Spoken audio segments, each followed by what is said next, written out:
Good evening, everyone. Welcome to Tel Cockerel, the members show. It's Tuesday. Sorry, it's not. It's Thursday even. Thursday, the 24th of October, and I have someone in the back already. Fantastic. Hello, Alan. How are you, sir? Good evening. Hello. It's good evening or very early evening for you. Good evening. How are you? Good evening. Yeah, I'm doing well. How are you? I'm all right. I'm all right. I did. I might as well put. I played around today because I set this show up a long time ago, Uh-huh. but I scheduled the members link to go out an hour and a half ago, and I thought to myself, sugar, should I have done it earlier than that? Because I wasn't too sure whether people would see it. But you've obviously seen it because you're here, so thank you Yeah, very much. Um, absolutely. let me just say hello to, apart from you, let me say hello to Adrian. Good evening, Jose. Just back from the game, job done. Graham, good evening, Graham. I hope you're well. These came in before you came on. Hmm. Big John, evening all marching on together. Marching on together. Good evening, John. Leeds are doing well, mate. I'm really happy for you guys. And then you've got Destiny 5 saying big up Jose as well. Because obviously you just come in. Yeah, Tell me, Alan, tell me. Have you been busy today? Have you been working today? I have. I have. But I made time to watch the game. Ah, that's what I was just about to ask. So I didn't know whether you started work earlier in order to do it or. Oh no, I mean I watched it. It was on my lunch break actually. It started at noon here, and then I watched it kind of back and forth between meetings and stuff. So Okay. uh, it was a it was a okay performance. I mean, there were what, 9 changes from the first team, so Yep. that's a lot. And um, historically, that hasn't worked out for us in the past, making so many changes. So my hope is that Postacoglu has been having this. I don't want to call them second team, but they're like the Europa team, practice together a lot, but it didn't seem like that. It seemed like they're still not coming together the way the first team is. There are passes that are kind of going nowhere. Um, it's a, it, I mean, it was fine. There were individually there were good performances, but I think as a group they need more work. Okay. So I was on the good evening, Daniel says big up. So good evening, Daniel. Um, I was on We Are Tottenham TV on the Pump Up Show today, Oh, and nice. when I did the Pump Up Show, I turned around and I said that whatever team gets selected tonight, Ange will have not tonight in mind. He will have tonight. He will have Palace. He will have Man City. He will then have Aston Villa because we play 4 games in like 10 days. Yeah, So we play tonight, we play Sunday, we play Wednesday, we play Sunday again. I think it's yeah, a Sunday after. So that's 4 games in 10 days. Now, Man City have had to play games as well because Man City played yesterday. So Man City 4 game 4. They're going to be playing 4 in 10 as well. But regardless of Man City, he was going to pick a side, a mix and match side tonight, and he's then got to pick a side again for Sunday, and then pick a side again for Wednesday, and then pick a side for Villa. So therefore, there's going to be a lot of changes. And yeah, there's going to be a lot of rotation between now and probably till the end of the year, till December, the end of December, because providing we stay in the Carabao Cup, we'll be playing a game every 3 days. So yeah, wow. it'd be 3 games a week. It'd be a game every 3 or 4 days from It's a now till lot the for end. these players. Yeah, it'd be a lot. So therefore, he was always going to mix and match. You're quite right, Alan, in what you said. The cohesion in the team in the first half wasn't there, Yeah, as opposed to the people that started the league game. But for me, that's to be expected because these players would not have played. We wouldn't have played this same team in a competitive match before. Does that make sense? Whatever you yeah, do yeah, on yeah. whatever you do on the training pitch, you do on the training pitch. But competitively, this team so the 11 that was selected tonight would not have played together in a competitive match before. So therefore, you're quite right to learn about the passing lanes and the patterns of play and stuff like that. Yeah, overall, we know how Ange wants to play, and we know how the team's identity and how they want to play is. But you've got to, although you've got that, you need to put that into practice. And if the players aren't playing enough games, you're not going to be able to practice. Does that make sense? Yeah. And I think Well, yeah, you could see some of them were really rusty. Yeah, I think that's basically what you're saying. Yeah, some of them were really rusty. I mean, Richarlison, apart from the goal, there were, one or two times that he did pretty well, but overall, he just looked rusty. Dragoshin looked pretty rusty to me. Luckily, Fraser Forster was able to shake off most of the rust because he made some excellent saves today. Hey, what's up, Adrian? I'm fine, Alan. Good to see you. Hope to see you. Good to see you. Who else? I think that Gray did pretty well. I don't think he had. I wouldn't say he had a bad performance. I thought he had a pretty good performance. I thought Mikey Moore was a little off in the first half, but much better in the second half. And I don't know if that's because he's felt the confidence because Brendan Johnson was on the other side.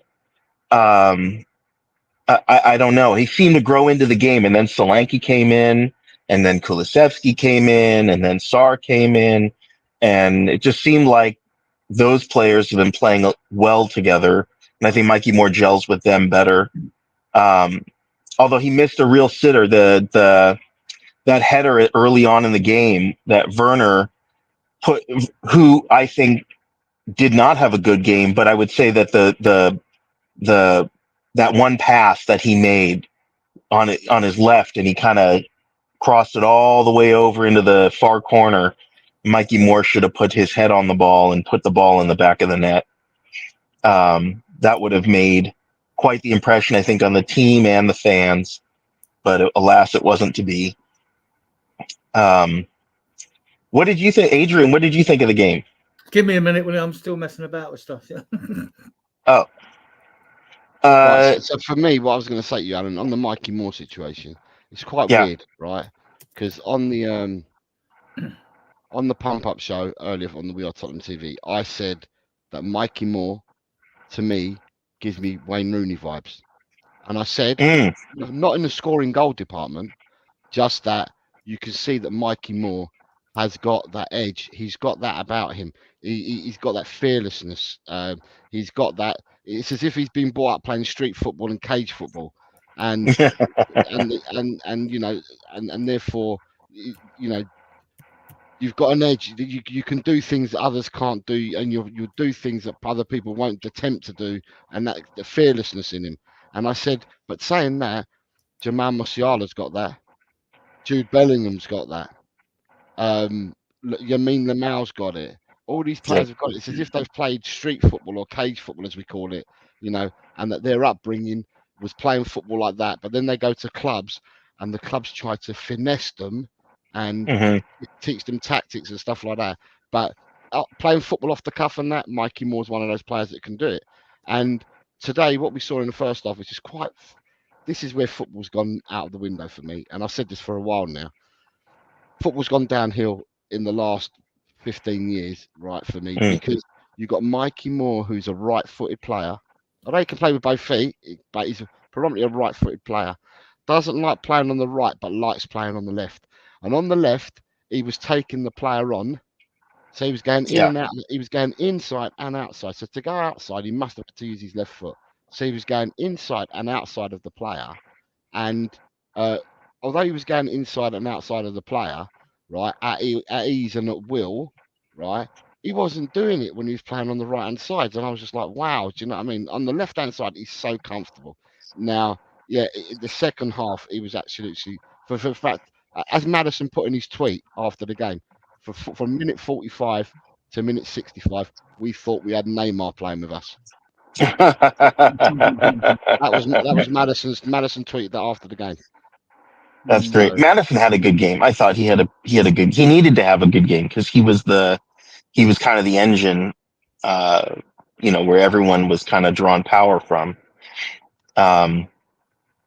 And I thought he could have scored. He had a shot that just was a little poor, I think.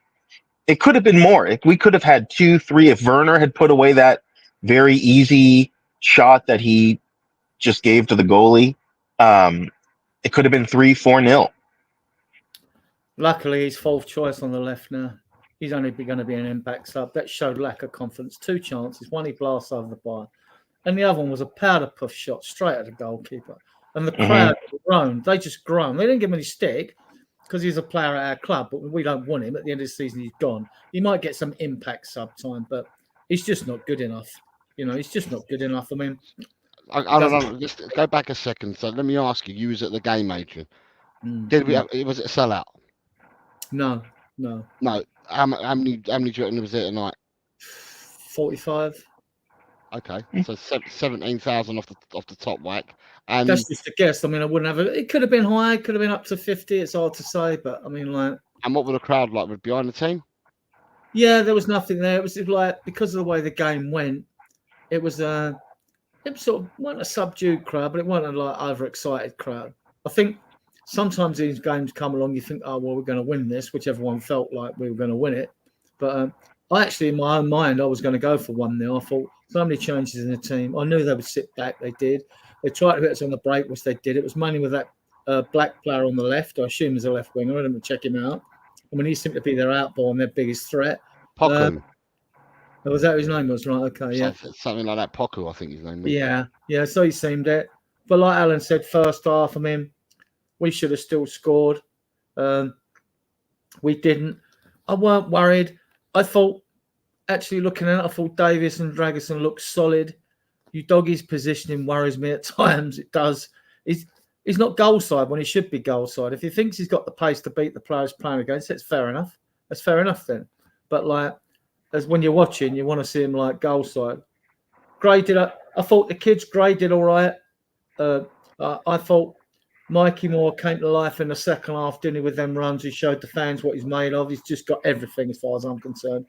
But I thought the best of the young kids was Bergvall. Absolutely. I thought Bergvall was good. I thought he was getting stuck in. He wins the ball. Mind you, he's like Gray, he's 6'2". He's not these kids now, they're not like midgets, are they? They're all units, aren't they? If you're going to bring a player in, I'd rather have a unit than a midget, So, yep. Yeah. And he drew the foul to make the penalty happen. Yeah, and it was good of Madison to give the ball to Richarlison. Mm-hmm. That was a good gesture. And Richie takes the penalty as well. Like, he's one of those like who'll stop to wait for first hint of where the goalkeeper's going in the opposite corner. So like, no, he took the penalty well. We should have had at least another goal. Yeah. I mean, if you're greedy, you say 2. But I thought it'd be like a 1-0 game. I thought there'd be a low block and we'd just have to work a bit hard for it. But there was like the partnerships were okay because I thought Madison and Bergvall, this must be in training again. It's a bit similar to the Decky Madison partnership. Well, Bergvall was getting sort of more everywhere. I think he had, and he was all over the place. Yeah, he pops up everywhere, doesn't he? Like a mole in your front lawn, like, you know what I mean? He's like, he does. But you can see the quality there. But like, you've got to see these kids play 90 minutes over a series of games. Really, I'm old school. You should judge a player like the second season. But now today you've got to hit the ground running and everything's got to click earlier, much earlier. So got no worries about Gray, Bergvall, Dragusin, and Mikey Moore especially. They will be fine. They'll be with us. But the issue with the team has always been that last season you had players that you brought in to develop, like Johnson, Saar, VDV, and Udogie, and now we brought in another 3 players that need to develop on top of that, right? In like Gray, Bergvall, Heung-min Suk, and Vuskovic when he comes in January. Yeah. So for this to all click out, you know what I mean? It is asking a lot for it all to click. I mean, I'm encouraged. Don't get me wrong. I'm encouraged, but it's asking a lot for it all to click. And when you make changes, that many changes we weren't awful. We weren't like Coventry away, were we? You know. Oh no. So like first half was bad, but not that bad. Yeah. So I thought crowd was sort of relaxed. I thought we weren't nervous at 1-0. I mean, it looked like they didn't offer a lot. And then, like, you could argue the case, say, well, our youngsters looked okay because they were very poor. But you know, you can only play against what's in front of you. And Mikey Moore's going to destroy teams in the future. Mark my words, he will. I mean, I think in 16 games for the under-21s last year, he got 16, or for the under-21s and the 18, he got 16 goals and 9 assists.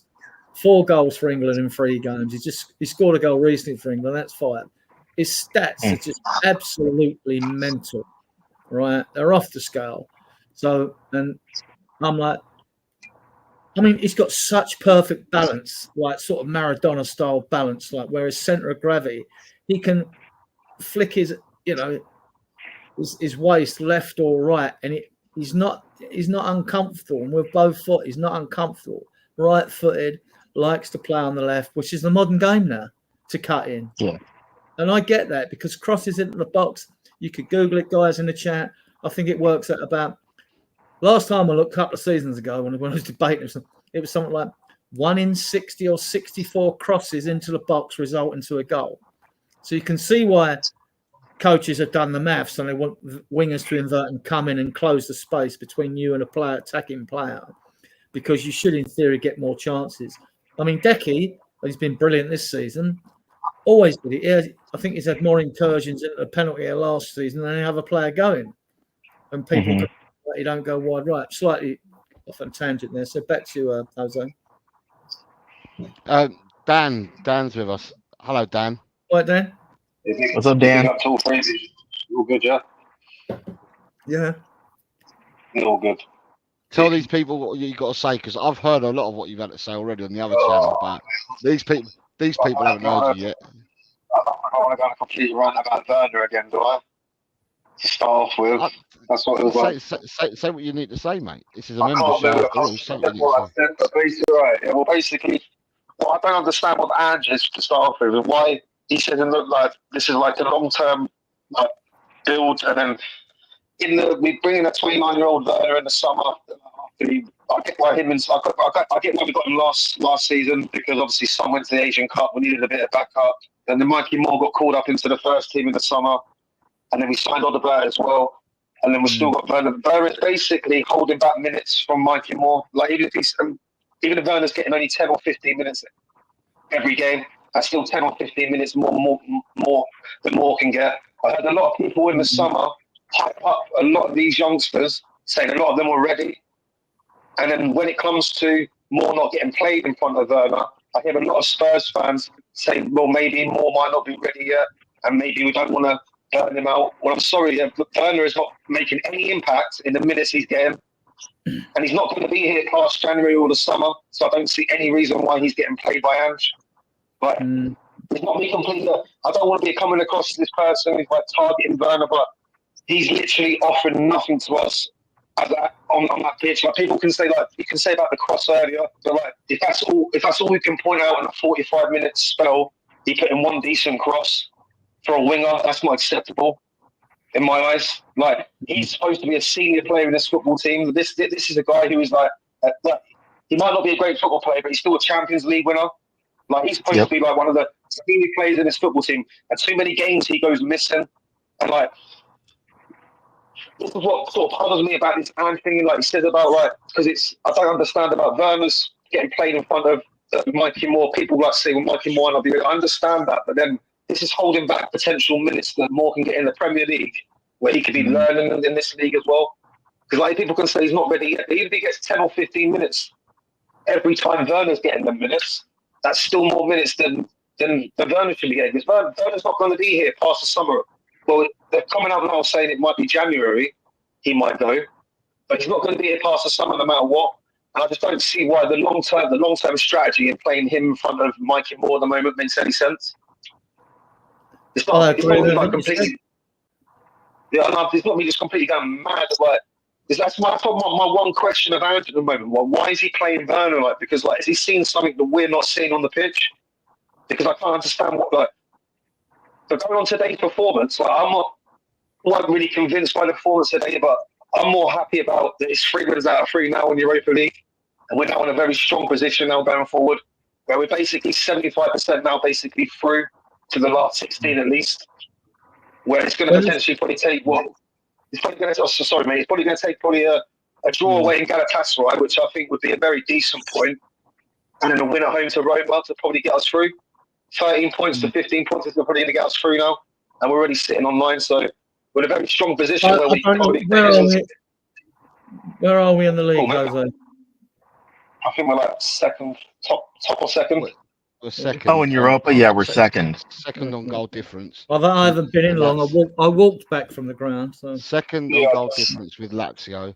But I have said all along before this competition started, I listened to people that play on Football Manager, and because in Football Manager they've already got this season set up with the new formulas in that, and people that play Football Manager have turned around and said that in order to get through, they needed to get at least 15 points to finish in the top 8. And so to me, 15 points plus gets you into that top 8.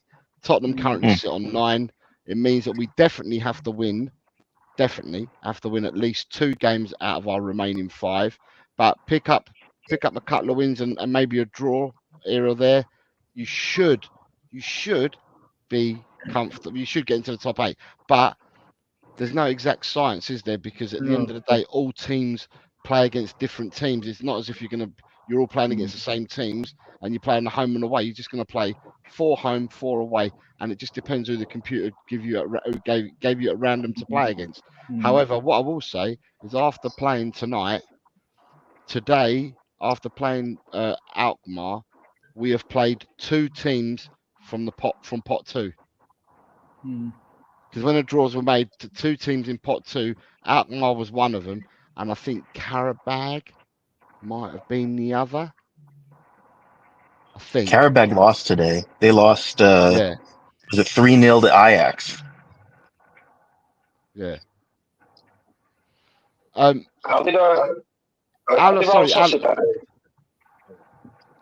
tell you now. Scores. Because they draw their first 2 games, and I was thinking they're probably one of the teams we've got to watch out for in Europa League, and they've been struggling in their first 2 games.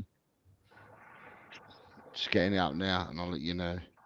Right, so today in the Europa League, it was Eintracht Frankfurt 1, Rigas 0, Ferencváros 1, Nice 0, Maccabi Tel Aviv 1, Sociedad 2, Midtjylland 1, Union Saint-Gilloise 0, PAOK 2, Victoria Pilsen 2, Karabag 0, Ajax 3, Roma 1, Dynamo Kiev 0, Anderlecht 2, Ludogorets 0, Athletic Club Bilbao 1, Slavia Prague 0, Fenerbahce 1-1 with Man United, Malmo 0, Olympiacos 1, Lyon 0, Besiktas 1, Porto 2, Hoffenheim 0, Rangers 4, Steaua Bucharest 0, Tottenham 1-0 against AZ, and 20-0 Lazio 2.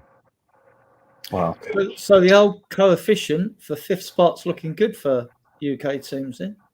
Yeah, if you look at the coefficient at the moment, the way we stand after 3 games, the way it stands at the moment, I was looking at this yesterday, so the way it stands at the moment is if you look in the Champions League, Arsenal, right, so in the Champions League, the top 3 teams are all the English sides, and Arsenal are currently 9th in the league. That's in the league tables.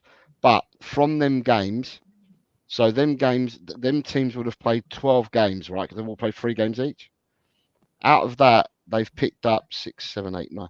They've picked up 10 wins and 2 draws, the English sides, in the Champions League. And then if you go into... So basically, you know that the Germans have got 5 teams, and you know the Italians have got 5 teams in Europe, in the Champions League. But with the Italian teams at the moment, you've got, on the coefficient, Bologna have 1 point for 1 draw. AC Milan have 1 win out of 3. Then you've got Atlanta have 1 win and 2 draws. Juventus have 2 wins. And the last Italian club, Milan, have 2 wins and 1 draw. So coefficient points, just looking at Champions League alone, the English teams have far more points with 4 teams than what the Italians have with 5 at the moment. And then looking at the Germans, who got 5 teams in there as well, Leipzig have got nothing at the moment. And then you've got Bayern Munich with just 1 win out of 3. Stuttgart have got 1 win and a draw. Borussia Dortmund have got 2 wins. And Bayer Leverkusen have got 2 wins and 1 draw. So when you look at that, and they've got 5 teams in the Champions League, the coefficient points, the English teams far outdo the teams that have got 5 teams in it, as well as they're outdoing Spain at the moment as well, and everyone. So coefficient points, just on the Champions League alone, you'd say that we're sitting top. If you then go into the Europa League, right, Chelsea have won both of their games. So Chelsea are unbeaten in the conference. So because in the conference you only get 1 team from each country, don't you? You don't get multiples. So Chelsea have got top points in the conference. And then when you look at the Europa, because you can only have a maximum of 2 teams from one country in the Europa, and looking at that, Tottenham Hotspur have got 3 wins out of 3. And then Manchester United have got 3 draws. So you've got 3 wins and 3 draws. So if you total up all the points together across the European pyramid, the British teams are coefficient points. They should get 5th place this season because you only have to come 1st or 2nd in that. So they're in a good position to get 5th spot this season at the moment after 3 games. Still more games to go, but after 3 games, that's where we stand with it at the moment. Right.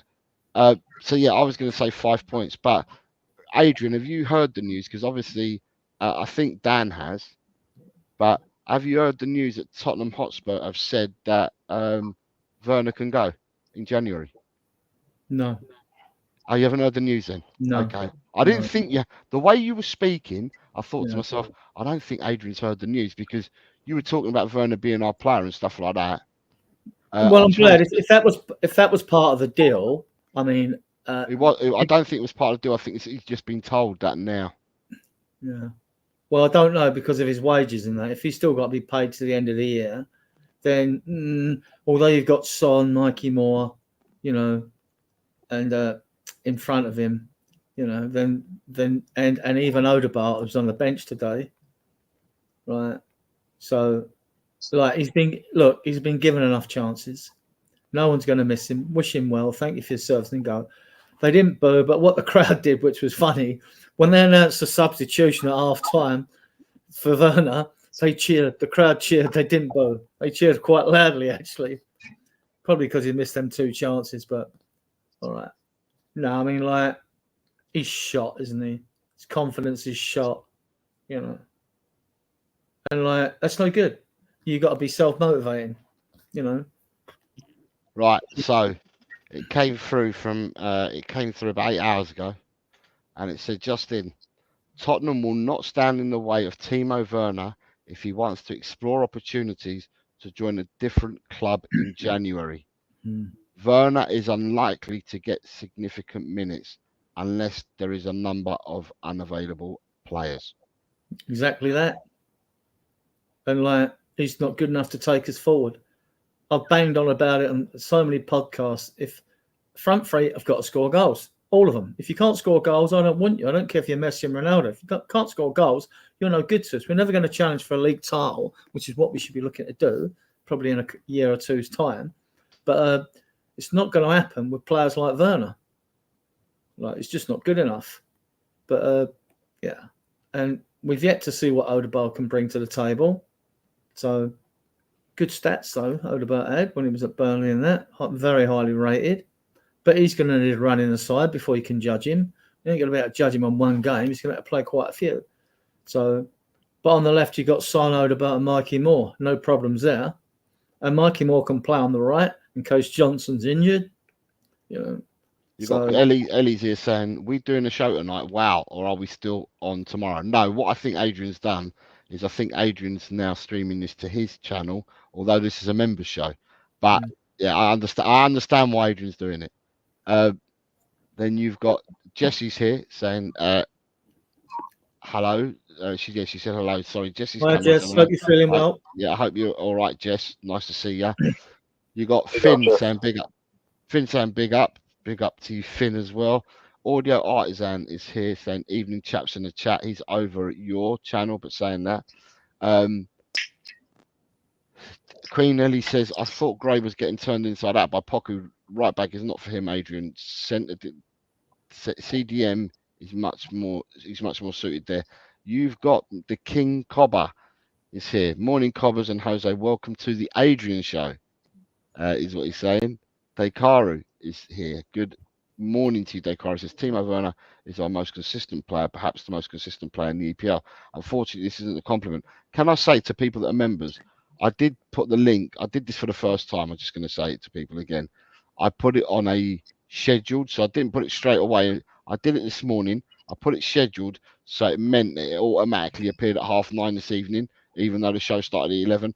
I might not do that next time. I might do it earlier so people can see it. David Shear says, I think we're getting them on a permanent 2 million 5-year deal. We're signing you as well, David. We're signing you as well. Then she's saying the first start we did some very nice moves, and Werner put in a beautiful cross to Mikey Moore. Werner held his run so well to beat the side trap, and then he puts the powder puff shot so poor. Exactly. And then she's saying Bavaria is beautiful in January. Werner, he must be offloaded in January. Destiny says he's proud. I'm so proud of Madison letting Richie take the penalty. I thought there was a lot more into that from what we saw on the television than what you guys are saying. Audio, we can talk about it in a second. Audio saying a lot of red cards in tonight's game. Lord Rodney, good evening, mate. Says, but personally, I couldn't give a shit how we do against Palace. Play the kids. We should be putting everything into the City game. Dekaru's commenting that we got 9 points and Man United are on 3. Jose Mourinho did get sent off in the 58th minute, I think, for the Fenerbahce Man United game. Paul G's here saying, evening all. Queen Ellie, no, it's Dan Coys, but Dan Coys was the original Danny, not Daniel Lee. So it's Dan Coys. Nita is saying, good night all, been home for half an hour now from the game tonight. 3 points, that will do for now. We are on 9 points. Audio says, if Yang's coming in January, then Werner can do one. Nita then says, I'm just saying good night, as it's always a trek for me to get home from a game whenever I get the chance to go. Come on, you Spurs. Paul says, I struggle to think of a club that will want Werner as a star, but mainly who will pay his wages. Well, if he leaves in January, that won't be Tottenham's lookout, will it? It will be his parent club and wherever he goes to. Dekari says, we needed Werner when we signed him on loan. Not sure why we renewed him for a second year. Just make sure not to put a netting near the exit door, or he won't be able to find his way out. Do you think, Jose, we signed him because we weren't sure how many deals we'd get done in a transfer window, and he was an easy deal to do? I think his was an easy deal to do anyway, regardless.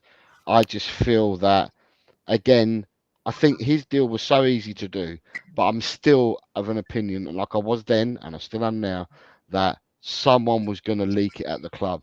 And because they were going to leak it, we were forced to come out and tell.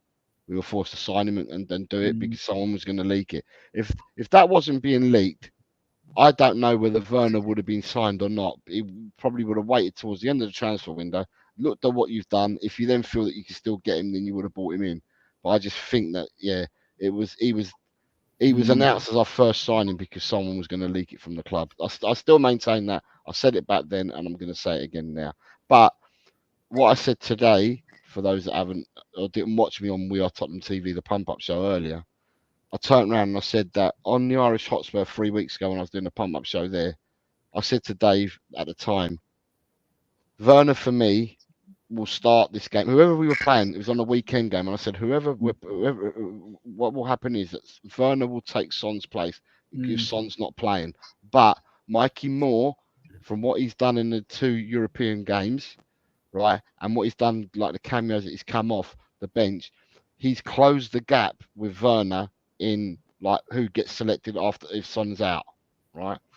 And I think it proved it today, whereby at half time, not only has this news come out, but then at half time, Werner gets hooked, Mikey Moore goes to play in his position, and it's night and day football, isn't it? Mm. In all honesty, I mean, no one can hide from that. It was night and day football when he went and played there, and the humanistic part of me feels really, really sorry for Werner, because Werner can't catch a break, left, right, centre. He can't catch a break in anything he does. He must be shot to pieces, because even though you said that the club didn't boo him, sorry, the fans didn't boo him, Adrian, you can feel it.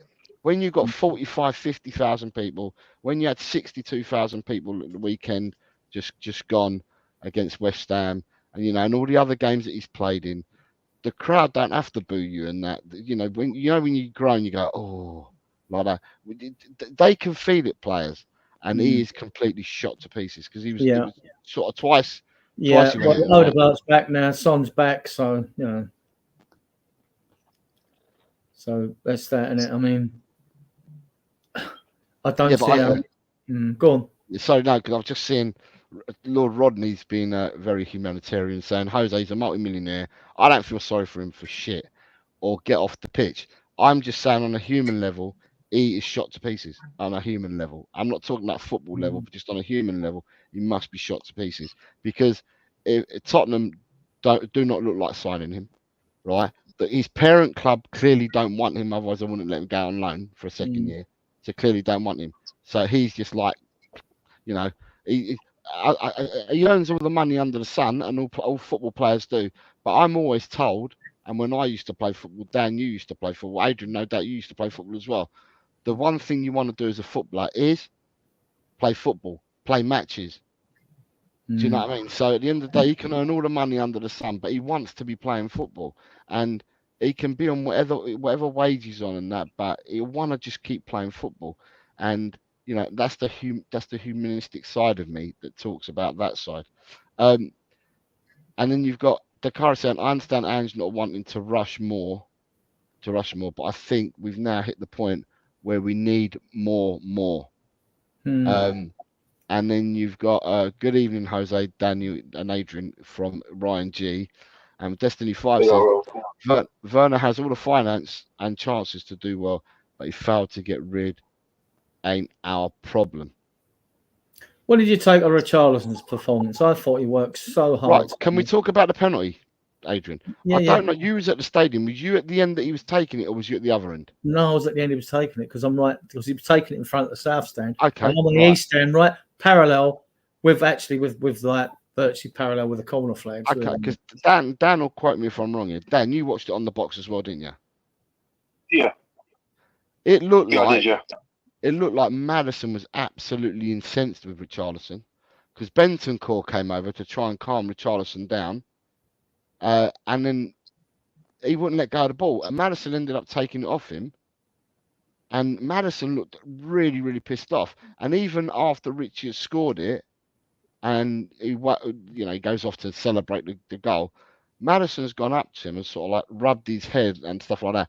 But the look he gave him weren't the look of a really joyous captain that you've just scored a penalty.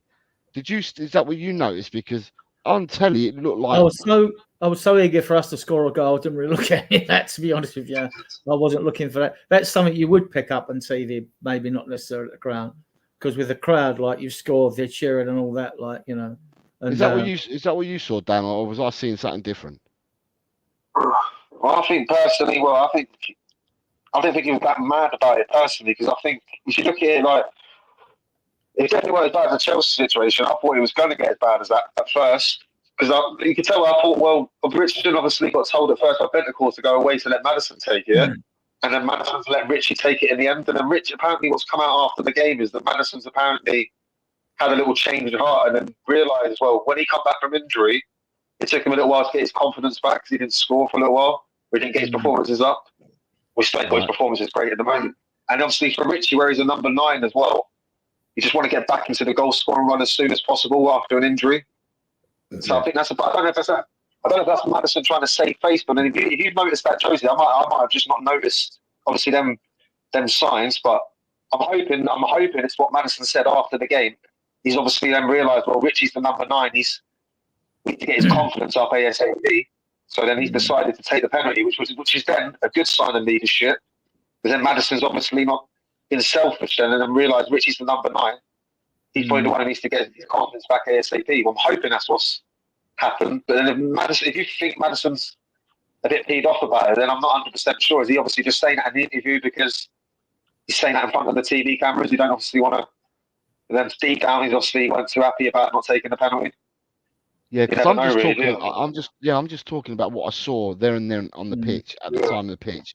That's what I'm saying that I saw. Now, you got Destiny saying Richie showed balls with that finish because he went right down the middle, didn't he, with the penalty? And then Destiny also says Maddison's interview after the match showed class. I've not heard the interview, so you guys are referring to an interview that I've not heard yet.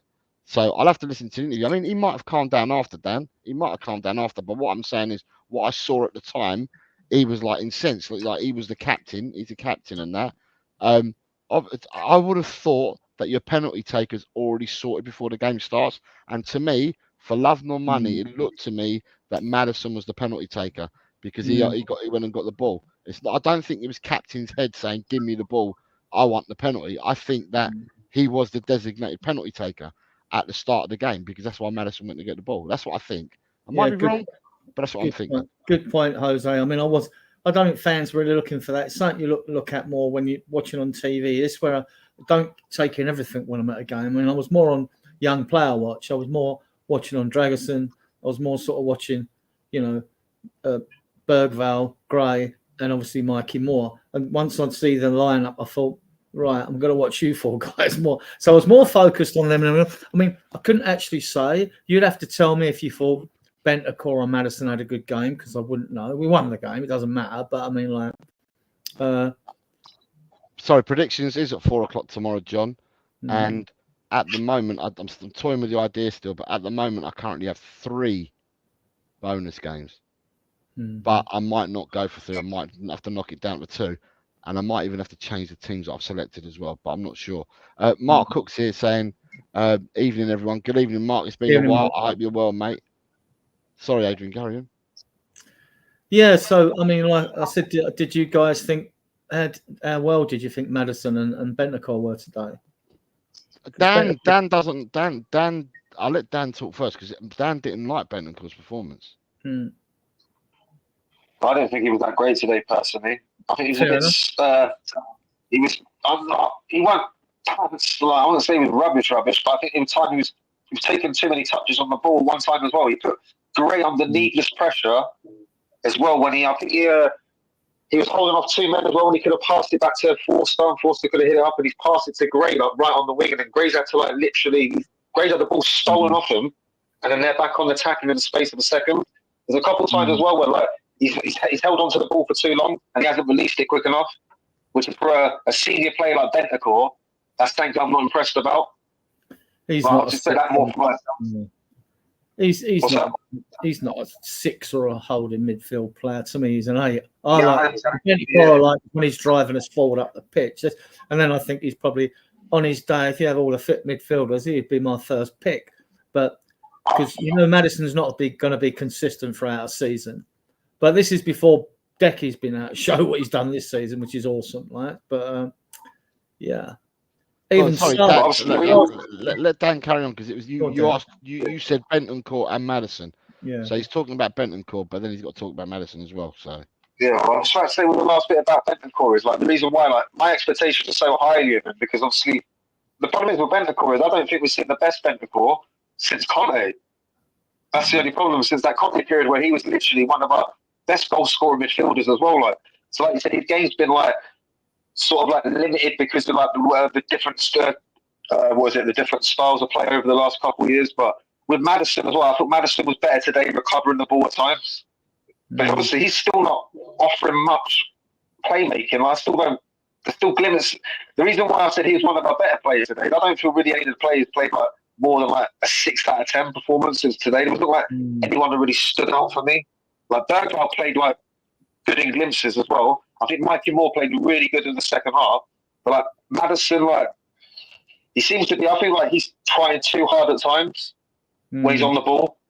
and he seems to be like, he seems to forget like what he seems to be forgetting what he's really good at times. Like, and it seems to be like, I just feel like he's overtrying because he knows he's not playing to his best abilities at the moment, and I feel like it's making him like, I feel like he feels like he's carrying the teams at times when he's not been carrying the teams. It's been Kulu. He's been carrying the team this season at times, and I feel like he's just, well, I feel like Maddison was definitely better out of the two, but I don't feel like any of them two were personally really, really great. But like I said, I don't think the performance was really great. But I said to you, Josie, you heard me earlier. The most important thing was getting the win, trying to like get this bit where we got like the Europa League like sort of like in a really strong position after the first 3 games.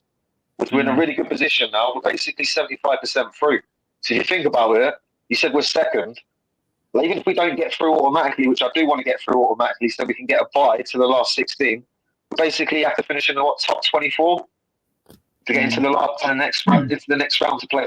You want to avoid the 2 extra games. I said to Josie, Josie heard me earlier, the League Cup game to me against Man City is a massive game next weekend or next week, because that's an opportunity now to get into the quarter-final. That Man City are probably one of the favourites in that competition to win it as well. If you take Man City out of the competition, that's an open competition then as well. It's the last 8 as well. It's a real massive opportunity then for Spurs to get a trophy early in the season as well, taken to the rest of the season as well. But some people downplay the League Cup, but it's a trophy I've only ever seen us win in my lifetime, 2 League Cups. I was only 10 months old when we won the FA Cup 91. I was born in 1990. But a lot of managers build their basis on winning the League Cup as their first trophy. Mourinho done it. Guardiola done it. Guardiola done it at Man City. Mourinho done his first spell at Chelsea. Won the League Cup final against Liverpool. I'm not saying that Andrew's going to have a Mourinho and Pep spell at Tottenham, but sometimes you have to build your foundations on trying to get a big success in the League Cup, get the winning mentality in your squad, and then taking it further. I can't see why we can't target the League Cup this season if we can take Man City out of the competition. So I want to see the best starting 11 playing in that game against Man City. That's what. Sorry, Jose, mate. No, these are the games you got. I'm just listening to what you got to say. These are the games you got on Tuesday night. Southampton play Stoke City, and Brentford play Sheffield Wednesday. And then on the Wednesday night, it's Brighton versus Liverpool, Villa versus Palace, Man United Leicester, Newcastle Chelsea, Preston Arsenal. So if you're looking at that, you're going to have four teams from the Premiership will definitely go out on Wednesday night, because there's 4 Premiership ties, and with our one being the 5th one. So if we win, 5 Premiership teams will definitely go out on Wednesday night. So you're going to have at least 5 teams. At least 5 Premiership teams will be in the last 8 at least, and then other than that, you've got to choose between Preston and Arsenal, Brentford and Sheffield Wednesday, Southampton and Stoke City. So what Dan's saying, you get past Man City, who are the favourites for the cup, then I don't know whether the draw opens up. But what I've always maintained is I want us to chase a cup, but I want us to get home draws. I'm being selfish. I want to win every game. I want to win every game, but I want home draws. I want home draws and home draws, because I believe that our fans could be that. We haven't won a cup for so long that getting a home draw, the fans driving you on and helping you, it puts us in a better position, is what I'm trying to say. Like realistically, you still got like Arsenal away at Preston there. Arsenal probably going to get through that tie. Like, I completely forgot about, obviously, Liverpool, the reigning holders of the League Cup as well. They're going to be one of the favourites to win this competition as well. They're away to Brighton. That's obviously, so Brighton or Liverpool are going to be out. One of them the next round. That's a massive plus. You got Villa Palace, Man United Leicester, Newcastle Chelsea. Yeah, it's going to be. I mean, the semi-finalists. Look, you have to believe when you get to those situations. I mean, you've got there because you've done the biz to get there, and it'll be the same for the other teams. I don't see why we can't win this League Cup.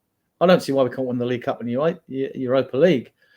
FA Cup, of part that doesn't start till the 10th or the 11th of January. No, it started already.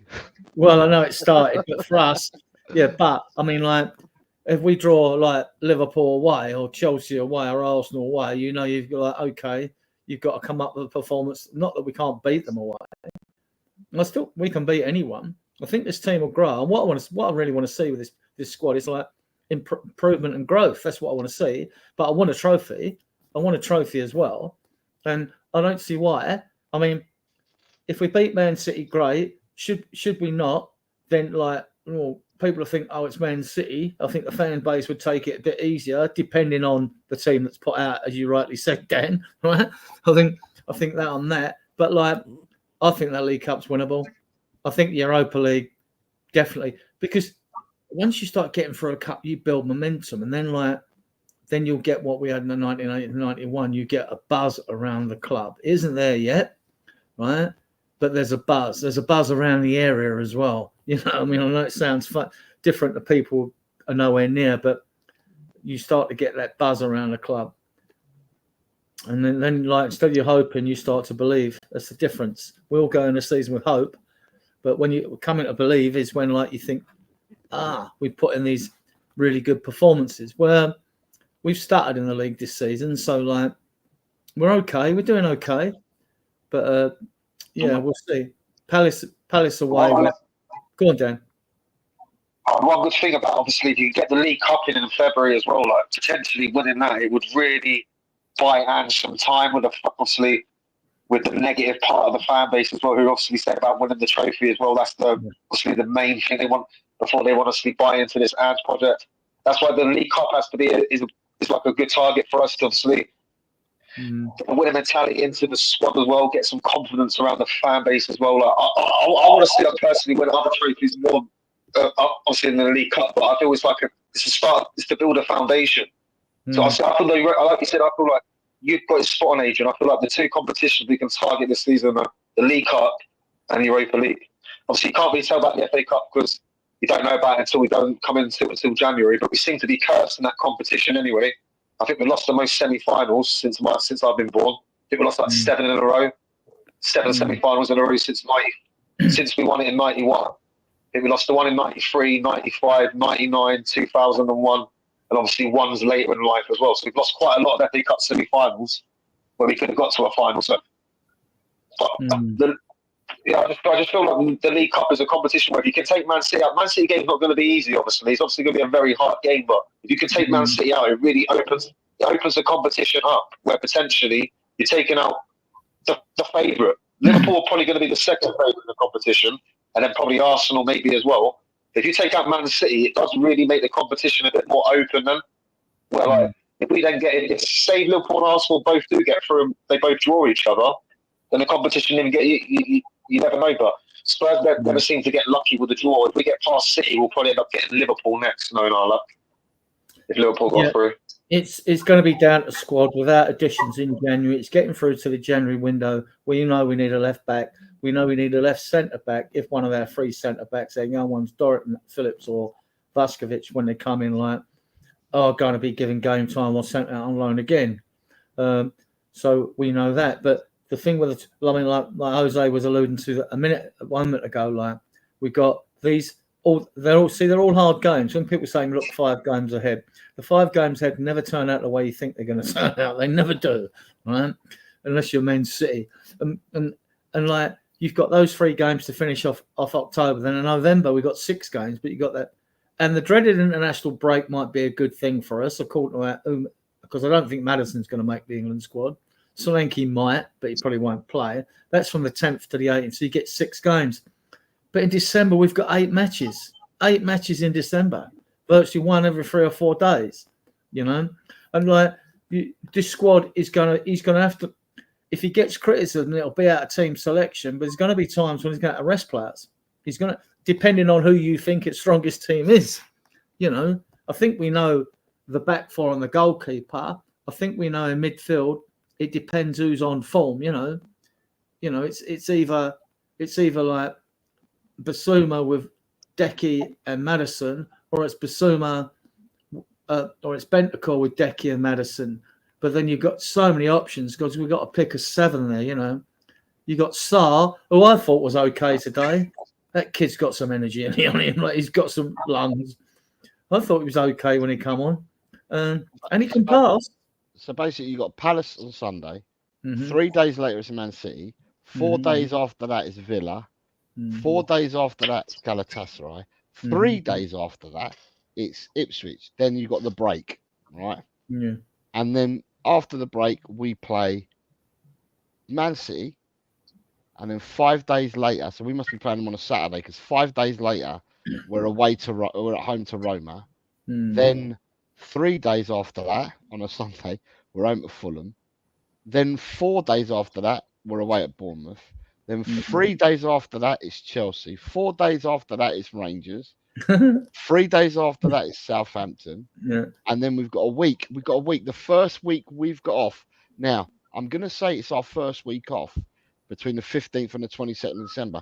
I have this really funny feeling that if you get through to the next round of the Carabao Cup, right, that will be the week that them games take place between the 15th and the 22nd of December. So you beat Man City, between Southampton and Liverpool, you have another game, right? Then you've got to play Forest 4 days after that. 3 days after that, you're playing Wolves. And then 6 days after that, you play against Newcastle. Then it's the FA Cup, and then you start with Arsenal again. There's 4 games. There's one game every 3 days. I know. Right, at the moment, all the way. This has got to be wrong. This surely's got to be wrong. They must change this. It says that we play Elfsborg on the 30th of January. And then we play Brentford on the 1st of February. That's wrong. Before the draw for the European games are those that qualified come into play. But No. But Adrian, that's only 2 days. Right. Elfsborg on the 30th of January and Brentford on the 1st of Feb. All right. It's a 2-day A turnaround. positive, right? If you consider it a positive. When we play Man City away, not in the Carabao Cup, the 3 games I looked at this, because I was looking at our league and just think, oh, this is all... We'll see how our squad copes with this, right? Before we get to January in that month when the transfer window's on. But there'll still be games during the transfer window. I think for a month, I think that, there's a few games on. But when we play Man City away, prior to playing Man City away, their 3 games before they play us are all away from home, Jose. Man City's free. They got 3 games away from home before they play us, which helps. I think. Well, we don't know how our squad's going to be by the time we get there. I mean, are you talking the 23rd of November game? Yeah, not the Carabao Cup. So that's when we come back from the international break. Our first game is Man City. Yeah, and they'll have come back from the international break, and I don't know what our players are about. Whether Richarlison will make it back in the Brisbane, I doubt it. I mean, like Decky will be away, obviously. Like there ain't too many. So you doggy. Vicario, so Man City got 3 games, and they got European games, and they got 2 away, another 2 away games. So good time for us to play them again. It's always a good time we play them away anyway, because they do beat us, but like out of all the teams in the Premier League, the team we've beaten next, believe it or not, is Man City 28. And after that now, after the West Ham result, it's West Ham on 27. So we are a bit of a buck to Man City since the Premier League's been going, But, Got Milton here. Good morning to you, Milton, because you're in Oz. Says, good morning, mate. Says, hope you're well, Jose and Adrian. Big up everyone in the chat. Smash the likes. Dekaro says, and with all those games, that's why we need squad. Exactly that. Exactly. So what we were saying earlier, in We Are Tottenham TV, the pump up, Dave Harris was saying he's quite happy with the news that came out of Tottenham about Werner, because if Werner was then to leave, that would free up a Europa space for Jed Spence. Yeah.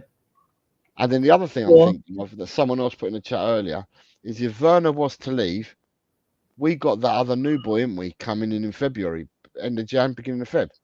The boy, that we Yingman Hook. Yeah. Or Vaskovic. Hook. And Vaskovic. Yeah, I know, but Hook comes in. I'm talking about Werner's a wide player, so's Hook. you see what I mean? And He looks comes a in. baller in his league. I tell you what, the only thing I like it, I don't know whether he can be good for us in the Premier League. You got to see him. But one thing about Yang Min Hook, that kid can score goals, right, from outside the box and all that. He is a handful, but remains to be seen. I mean, it just looks good in what I've seen of him. I did post a video everywhere the other day of him keeping a check up on his 24 season, and just to see he's a talent, but I don't know. I can't tell. It's going to be good or not. Milton's 10 hours in front of us because it's 10 a.m. already on Friday morning for Milton. Milton, can I ask you a question then, please, mate? Do you know what the lottery numbers are for tomorrow or for later on today? Because you'll probably get, if you're 10 hours in front, that means you'll get them 10 hours before we do. I'm only joking, Milton. I'm only joking. I hope you're well, mate.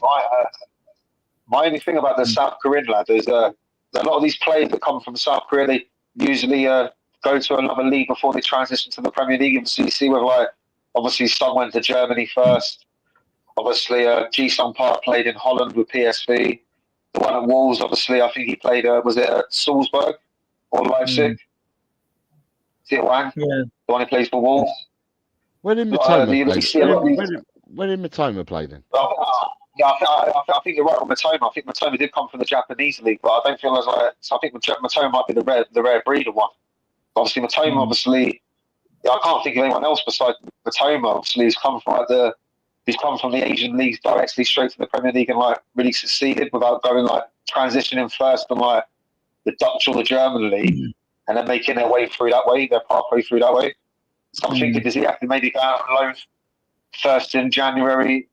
Maybe to a championship club, but maybe to a German team or maybe a Dutch team. And then I'm not saying that, but I get that. Yeah, I'm not obviously. I'm just going by past history. Obviously, we're not. Obviously, if you think about the players, Ji-Sung Park was early 2000s. This is years ago. Obviously, so maybe he might be a rare breed where he can come straight over and make a bit of an impact in his first 6 or 12 months. But I'm just saying, a lot of these South Korean players who've been a success in England, they played in England, they played in other leagues first before they made their way over it. But could it also be, Dan and Adrian, right, that transfer markets, the scouting of players and everything has changed completely now? And we know this, the transfer market's completely changed, whereby the people that were prepared to take the plunge and prepared to take chances because were teams in your Hollands, your Germanys and places like that. They were prepared to take the plunge and get players from what was deemed back then as obscure places, right? Because all the Premiership is about, or the Premiership model is all about trying to get the best and pay the most money to bring players in. So therefore, the Premiership didn't really look outside to all these obscure places, so to speak. Other countries did. They then made it at the countries that give them a chance, and then the Premiership then brought them in.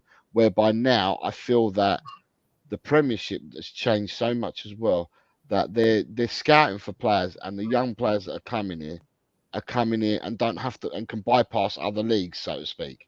Do you know what I mean? If you're buying them, it's just another thought that I'm just thinking with Yang Min Hook, if they ever look, they're going to have a look at him first, apart from all the video they'll have watched and all that. But on the left-hand side, we can say quite safely Werner goes. Then you got Sonny and Mikey Moore. Mikey Moore, I think, would prefer to play on the left because he's right-footed. But that would leave you Odegaard, which is a madness. It's an absolute madness that you can that Mikey Moore prefer. Mikey Moore looked a different player in the second half, playing on the left-hand side, and he's right-footed. And on his natural right foot, he looked stronger in the second half. Oh, look who we've got. We've got Rorty in the house.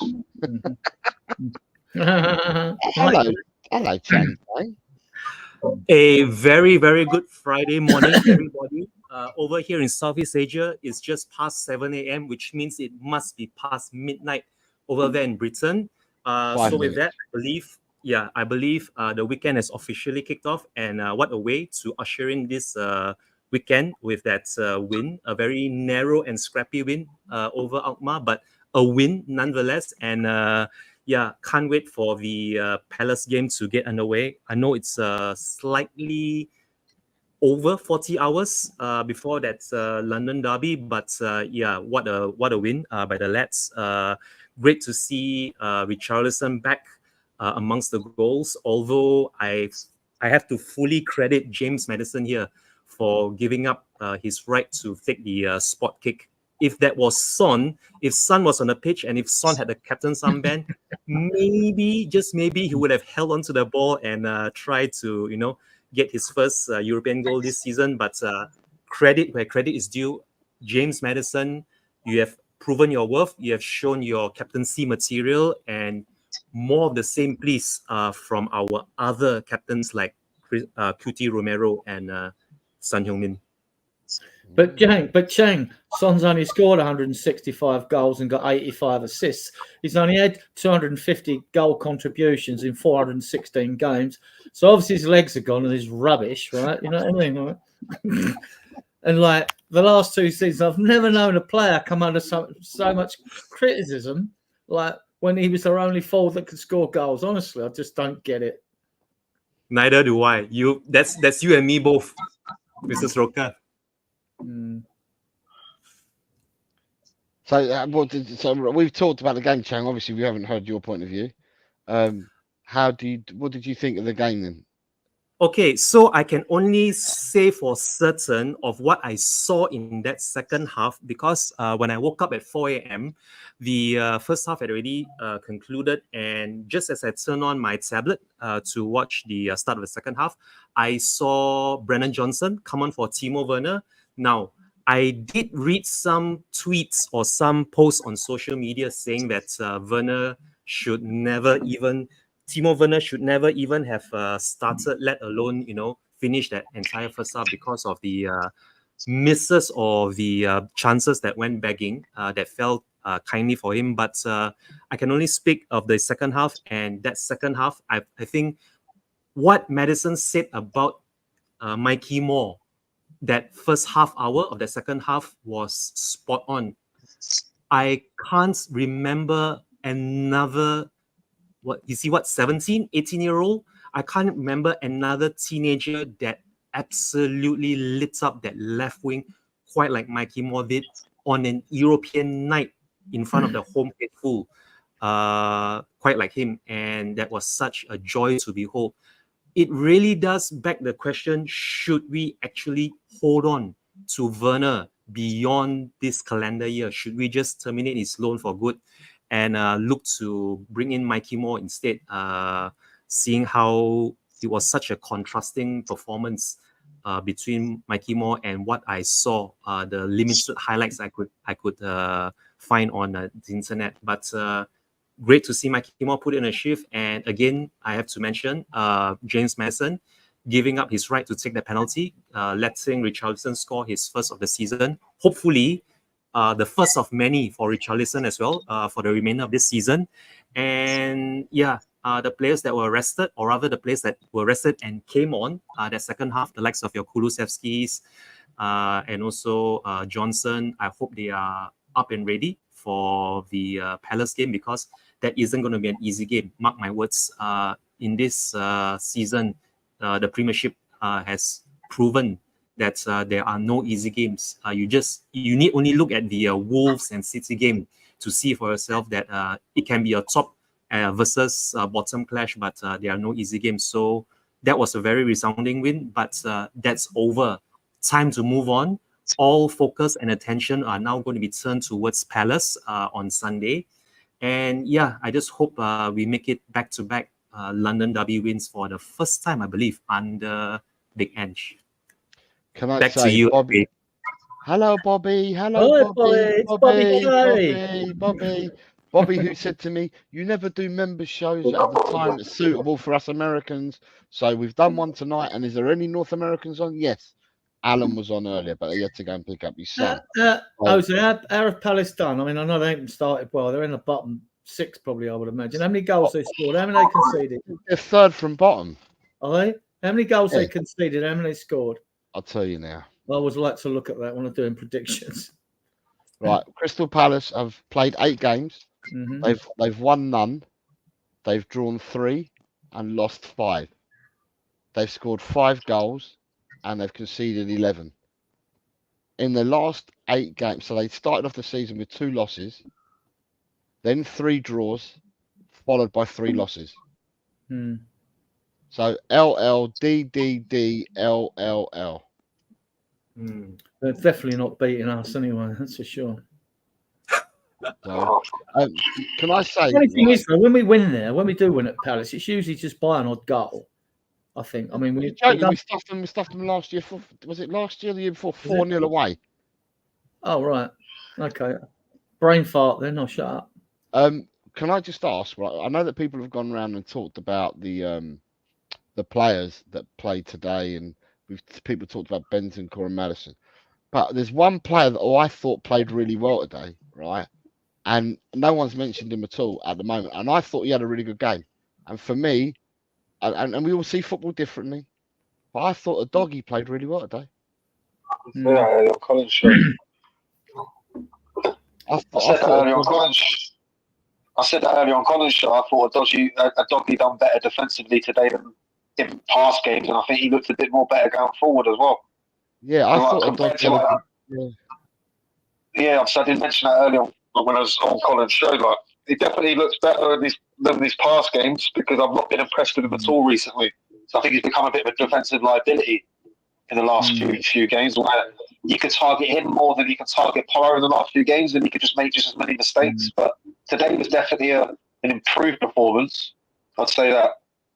So when they were attacking down their left, our right to go down Gray's side, right, there was an overload where a lot of players came towards the right hand side, and the defence was drawn right across, and there was balls that were being played across the 18-yard box, cutting in and playing across the 18-yard box, and the doggy was coming in from left back and coming right across to pick the ball up. He won about 3 different occasions. He won the ball and then carried it out from what I would say is the right centre-half position, and then started our attacks again.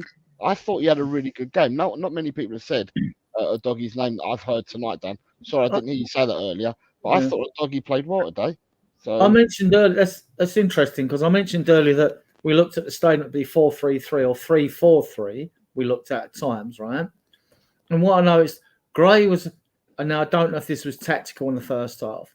I mean, there's no inverted fullback. Gray's not an inverted fullback. I mean, the first half, I thought his performance was quite reserved anyway.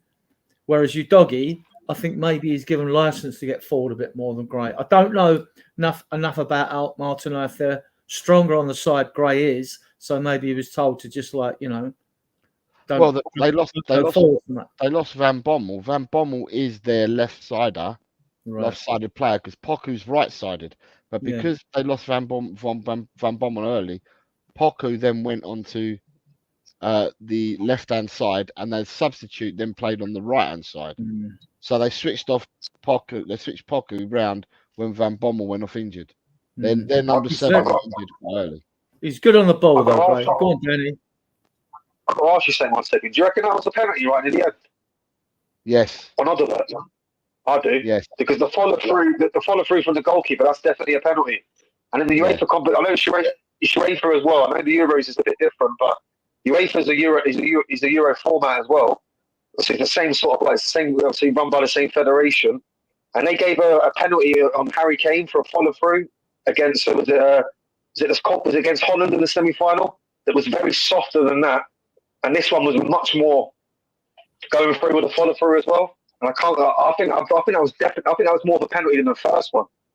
When they showed the replay, when they showed the replay on TNT, watching it on TNT, the goalkeeper clearly connected with Odobert. But I mean, they didn't magnify it and show you, but the defender was clumsy behind Odobert as well, and I'm not too sure whether the defenders actually made contact with Odobert before the goalkeeper did anyway. But the goalkeeper definitely made contact with him. Definitely.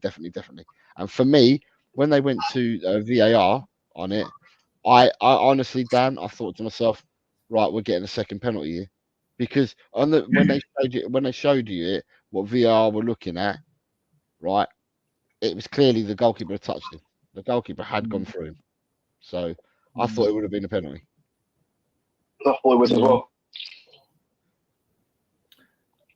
Yeah. But so 3 shouts and 1 was given. I'm not too bothered with 1. And where I am up high, looking virtually parallel with it, because all the players are in a tangle in a straight line in front of the goal, you couldn't see anyway. And I said to the guy next to me, he went, well, I didn't see it either. So, and you don't see a lot of decisions. You're waiting for them to come up on the screen. Yeah. You know, and like, watch the goal. By the Sometimes they way, if I don't mind me, if you don't mind me asking, was that actually our first penalty that we've won in all competitions this season? Quite possibly, because I don't remember us scoring a penalty. Okay, I just curious. I barely remember us getting any penalties ever, mate. So it wouldn't surprise me if that's our first penalty. We barely ever All I get know any is- penalties, do we? It's our 19th goal we scored this season. That's all I know. We conceded 9. So I think we got one the entire last season, didn't we? One penalty the entire last season. So we don't get a lot of penalties this team for some reason. no, Well, we're not Liverpool. That's why. Yeah, but if you're going to squabble like we did tonight over a penalty, I'd rather not get him. I'm joking. Right. Good evening, Dan. How are you, mate? Or good morning to you, evening, Dan. guys. It's gone past midnight, so I'll say good morning. Yeah, good morning. Good, yeah. You just caught me before my bedtime. I see you guys going live for. I just thought I'd pop in and say hello and see how everyone is. Yeah, not bad, mate. What did you think? I saw some of your comments in the WhatsApp group, but what did you think of the game tonight? Yeah, it was a bit of a mess, wasn't it? On reflection, you know, you have time to think about these things, and there was a lot of changes, wasn't there? And the team couldn't get any kind of cohesion, and it was a little bit of a mess, wasn't it? But at the end of the day, we got the 3 points. You could criticize it to death, of course.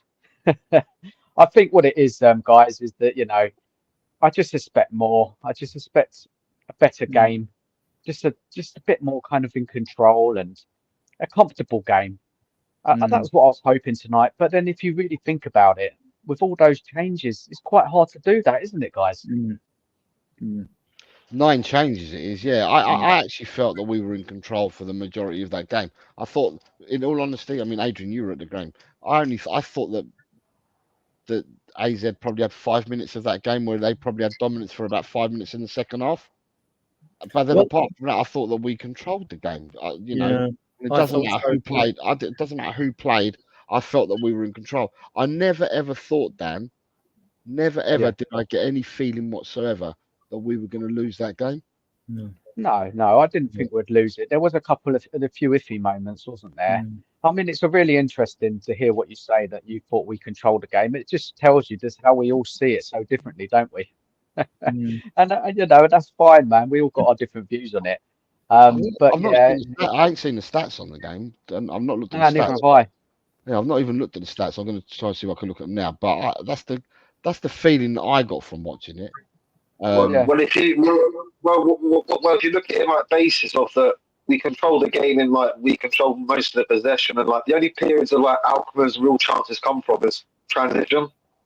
So a couple of times they transitioned on us quite well, which is like that's what's going to happen when you like we did dominate a lot of the game in like possession wise. But obviously Alkmaar had their little periods in the game where if it weren't for Forster making a couple of decent saves, then Alkmaar would have scored. We still can't deny that. Obviously, if you like go through like the basis of what Joe's is saying, we were in most control of the game. Most of Alkmaar's chances did come from them like transitioning on us quite quickly. Where when you have possession of the ball that a lot, that's going to happen sometimes, especially if you're sloppy in possession every now and then. So it's also going to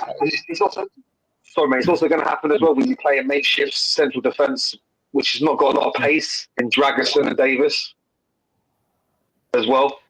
So the stats say, Dan, and the two Dans and Adrian and Chang, that it was 59-41% possession to Tottenham. Tottenham had 16 shots to Alkmaar's 9. 5 shots were on target for Tottenham, 3 for Alkmaar. 3 were off target for Tottenham, 3 were off target for Alkmaar. Tottenham had 8 blocked shots, and Alkmaar had 3 blocked shots. And touches in the box, we had 38 touches in their box. They had 14 in our box. Their goalkeeper made 4 saves. Our goalkeeper made 3. They beat us on aerial duels 6-5, and they committed more fouls. They committed 17 fouls to our 13, and we had 6 corners to their 4. That's what the stat. I think I think it was Tom in the chat said that I think it was Tom or maybe it was Graham. They said that the AZ, they made the game very messy, didn't they? How they played, they broke the game up a lot of fouls. They got a man sent off in the end, didn't they? And I think that was their game plan, to disrupt Spurs, and they did, and they probably did quite a good job of it. What's interesting, right? And you should never take teams for granted in Europe anyway, right? But what's interesting is that Tottenham have made 9 changes for this game, right? And AZ, I think you've got to finish in the top 4 in the Dutch league to qualify for Europe, for European competitions. I just want to make sure that I'm right in what I'm saying here. And I think AZ currently sit 5th in their league, and they've got to be in the top 4 to qualify for Europe again. And AZ are sitting 5th. So the teams that finish 1st and 2nd in Holland go into the Champions League. The team that finishes 3rd, I don't know whether they go into a playoff. No, the team that finishes 3rd goes into the Europa, and the team that finishes 4th. The team that finishes 3rd goes into a qualifying match, into the qualifying rounds for the Champions League.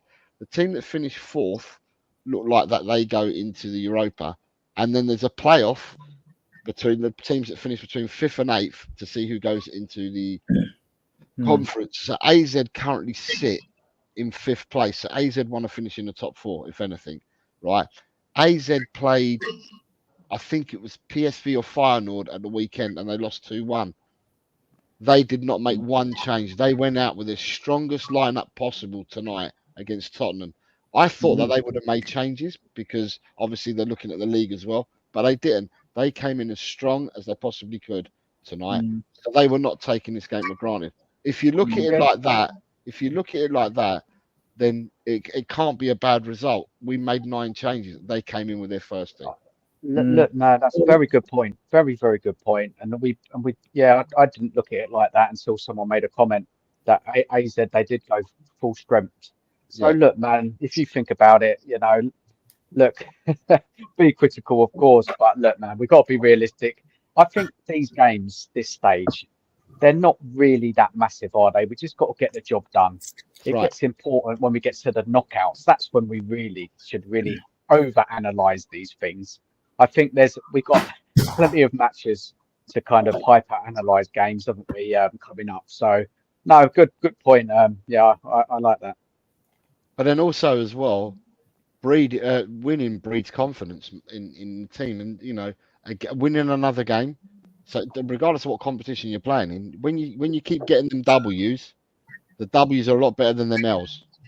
Yeah, and we just need to keep getting W's, and that breeds more confidence. Regardless of who plays and who doesn't, the squad will breed confidence if you keep winning games. That's a good point, Jose, because I was particularly pleased that we had the youngsters playing and they got the win, because that would do wonders for Dragerson, Bergvall, Mikey Moore. Mikey Moore's been in all 3 European games. Graham and Mikey Moore have played all 3 European games. They'll be feeling good after this win. All right, it's 1-0, not a spectacular win, but then I didn't expect a big scoreline, knowing that we'd make all these changes. I just didn't. I actually thought 1-0 tonight. I thought maybe 2, because I know Alkmaar would sit back, and they'd try and hit us on the break, which was their game plan. If they'd come toe-to-toe with us, they'd have got slaughtered, even with that 11. I think, because we opened them up quite a few times. And when it was 1-0 and they tried to get forward, then we started to create more. We look more dangerous, I thought. Right. So, yeah. I mean, it's what we like. I mean, we simply struggle against teams that come and sit below block. But when teams go toe-to-toe with us, they're either going to beat us or get spanked. So can I just ask Dan, Spurs Dan and Chang, right? Have you both heard the news or what broke on X about 8 hours ago about Timo Werner? What is that? He could be leaving. Is that the news? Yeah. Have you not heard, Chang? No, this is the first time I'm hearing about it. Senor Garcia, thank you for breaking the news to me. This broke about 8, 9, 10 hours ago now. It says just in. Wow. Tottenham will not stand in the way of Timo Werner if he wants to explore opportunities to join a different club in January. Werner is unlikely to get significant minutes unless there is a number of unavailable players. So basically, Tottenham have said if you can find that you think you're going to get more first-team football elsewhere, leave in January. Yeah, best case scenario, isn't it, for all parties? Yeah, but I can't. I get really fed up with moaning unless about he leaves Werner before every week. January, Ben.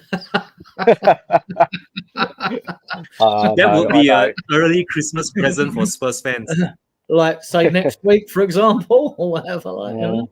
I feel sorry for the fella. Just before the next I feel international sorry for him. He gets such a, everybody has a right go at him, don't they? I feel a bit sorry for him, and he's just not the player for us. And yeah, it's best that he does move on. And Wilson will probably get a lot more minutes when Son's not playing. So we have somebody there. Well, you're saying Wilson, but to me, Mikey Moore looked a different player in the second half to playing in the first half, and he's playing on the left there. He seems to be more comfortable and enjoys playing from the left more than what he does from the right, even though he's right-footed. He can use both feet, but he's more predominantly right-footed. But yet he plays much better on the left-hand side, always has done. And it's quite weird because that's where Son plays.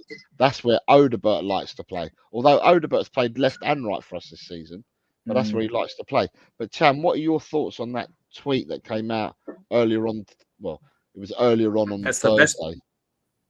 That's the best possible news for Werner, for the coaching staff, for Spurs fans, even the accountants and the management, because that frees up a lot of wages if you are looking to, say, get a long-term replacement for Ben Davies down that left wing. I know he did enough. I saw enough of Ben Davies to know that he will still have a big part to play for us this season. But I think it's fair to say that maybe this should be his final season at Spurs. Not that I don't rate him as a defender or even as a servant to the club. He's given a whole decade now of service to us, and I think it's only fair and it's only fitting that he hopefully be able to lift silverware with us before the end of the season. But we really do need to look into getting a replacement for him. Maybe, just maybe, Dragushin could be that replacement, assuming we can find another Mikey Moore to fill in for Ben Davies, or even another Archie Gray, for that matter, to fill in that left-back role. But that Timo Werner news, music to my ears, honestly, because that reduces whatever chances he has of us staying with us beyond this calendar year. And let's hope that we get another Lucas Bergvall, much as we did earlier this January, or even another Dragushin for that matter, if it shores up the defensive line for us and gives us more options, both domestically and also in Europe. There he is, Mr. Kang. Also, sorry, Bobby. Good afternoon, good evening. I have no idea what time it is for you, Mr. Chang. We're starting 7 a.m. 7:30 in the morning. Good evening, gentlemen, to you over there. How are you? Good morning. It's Hi, midnight Bobby. here. Oh, don't get all technical now. I fed my kids as quick as I could, and I still have a kitchen to clean up. So I thought, you know what? I'm going to go jump downstairs. I got to give Jose at least 20 minutes, a half hour. Otherwise, Adrian and him are going to be talking about me again.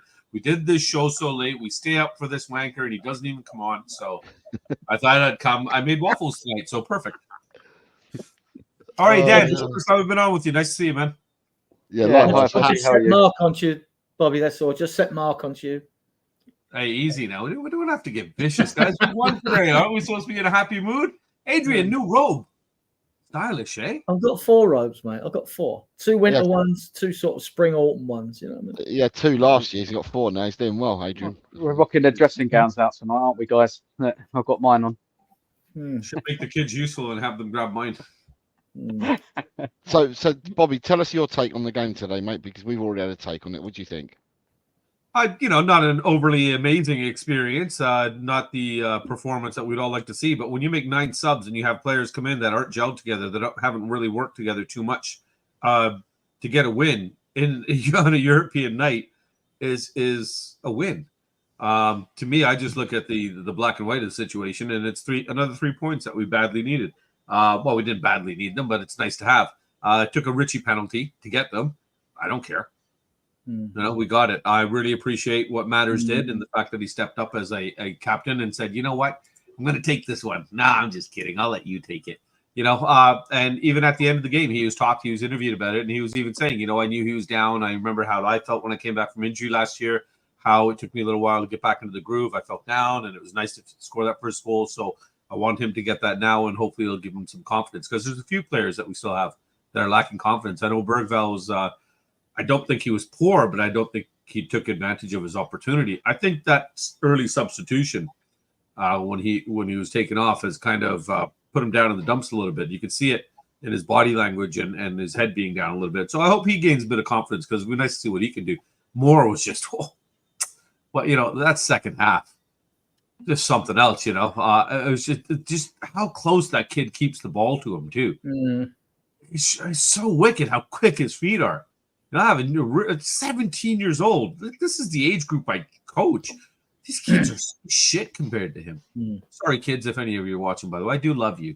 It's past midnight. They're all in bed right now.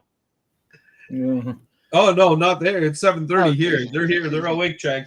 Well, Bobby, his stats are crap. Last year, 16 games, 16 goals, 9 assists, 4 goals for England, 3 assists in 4 games, in 3 games, I think it was. But he's already scored for England this season as well. Guy's a freak. He's an absolute freak. His balance and centre of gravity, you can't make too many bold statements and compare him. He's got that. It doesn't matter which way he flicks his pelvis or goes inside, outside, or whatever. He just seems to have that perfect balance. That turn, yeah. And when I watched all the games he played in last year for the under-21s and he can play anywhere in the front 6 as far as I'm concerned, right? Anywhere in midfield as well. When he decides to go, he's one of the few wingers out there, Eden Hazard at it, Bale at it, that could stand a player up from a dead start and sort of just accelerate past them. There aren't many wingers out there that can do that. And he also, apart from his passing range and that, his ball carrying, when he carries it, you'll see him, if he's got space, he'll always use it. He won't try a lazy pass. He'll move into the space. He'll run into the space. And he'll go and then it's when he times to spurt or slow or stay, and suddenly he'll just accelerate out of nothing. He's got that burst, yeah. Yeah, he's got that burst. And he ain't as fast as Werner or no one like that, but he's very effective. His vision is fantastic. His vision is absolutely fantastic. It doesn't have to be a 17-year-old kid on a European night coming out and just saying, screw it, I'm going to play. Yeah, he doesn't have to be as quick as Werner, Adrian, because no, he doesn't. Where he throws his shapes to go one way inside or to go out, and then with his feet are so quick that gets him. He goes past people just with that alone. He doesn't need speed to. It's the skill and the technical ability that he has that gets him to go past players. Yeah. So when people ask me on videos, oh, you watch these YouTube videos for Brazil Scout, and you come back, you comment on all that, they all look good because they're in the videos. Hang on, I don't just do that. I like players if they're front 6 players, not back 4 and goalkeepers, players with vision who move the ball quickly and can make things happen, right? That's what I'm looking for in the videos, right? Amongst other things, of course. He's got it. In my opinion, he's got it all. He's just got it all. And he's about 5'10". Yes. Sorry? And he's only 17. This is great. great. No, 17 in August. So amazing. 17 in August, he's getting on a bit now, you know what I mean? Adrian, I've got a question for you. What do you think his actual position is?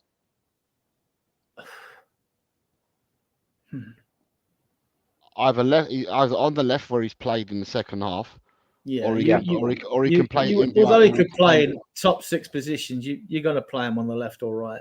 Or he can play. Or he could. If he was playing a conventional 4-4-2, he could play as a 10 right behind the striker. Yeah, he could play as an 8 as well. Yeah, but because he's doing a 4-3-3, I don't know. 8 may come later. I think at the moment, I think he's either the left-hand side where he is at the moment, or if he played a 4-4-2, he could play as a 10 behind the main striker.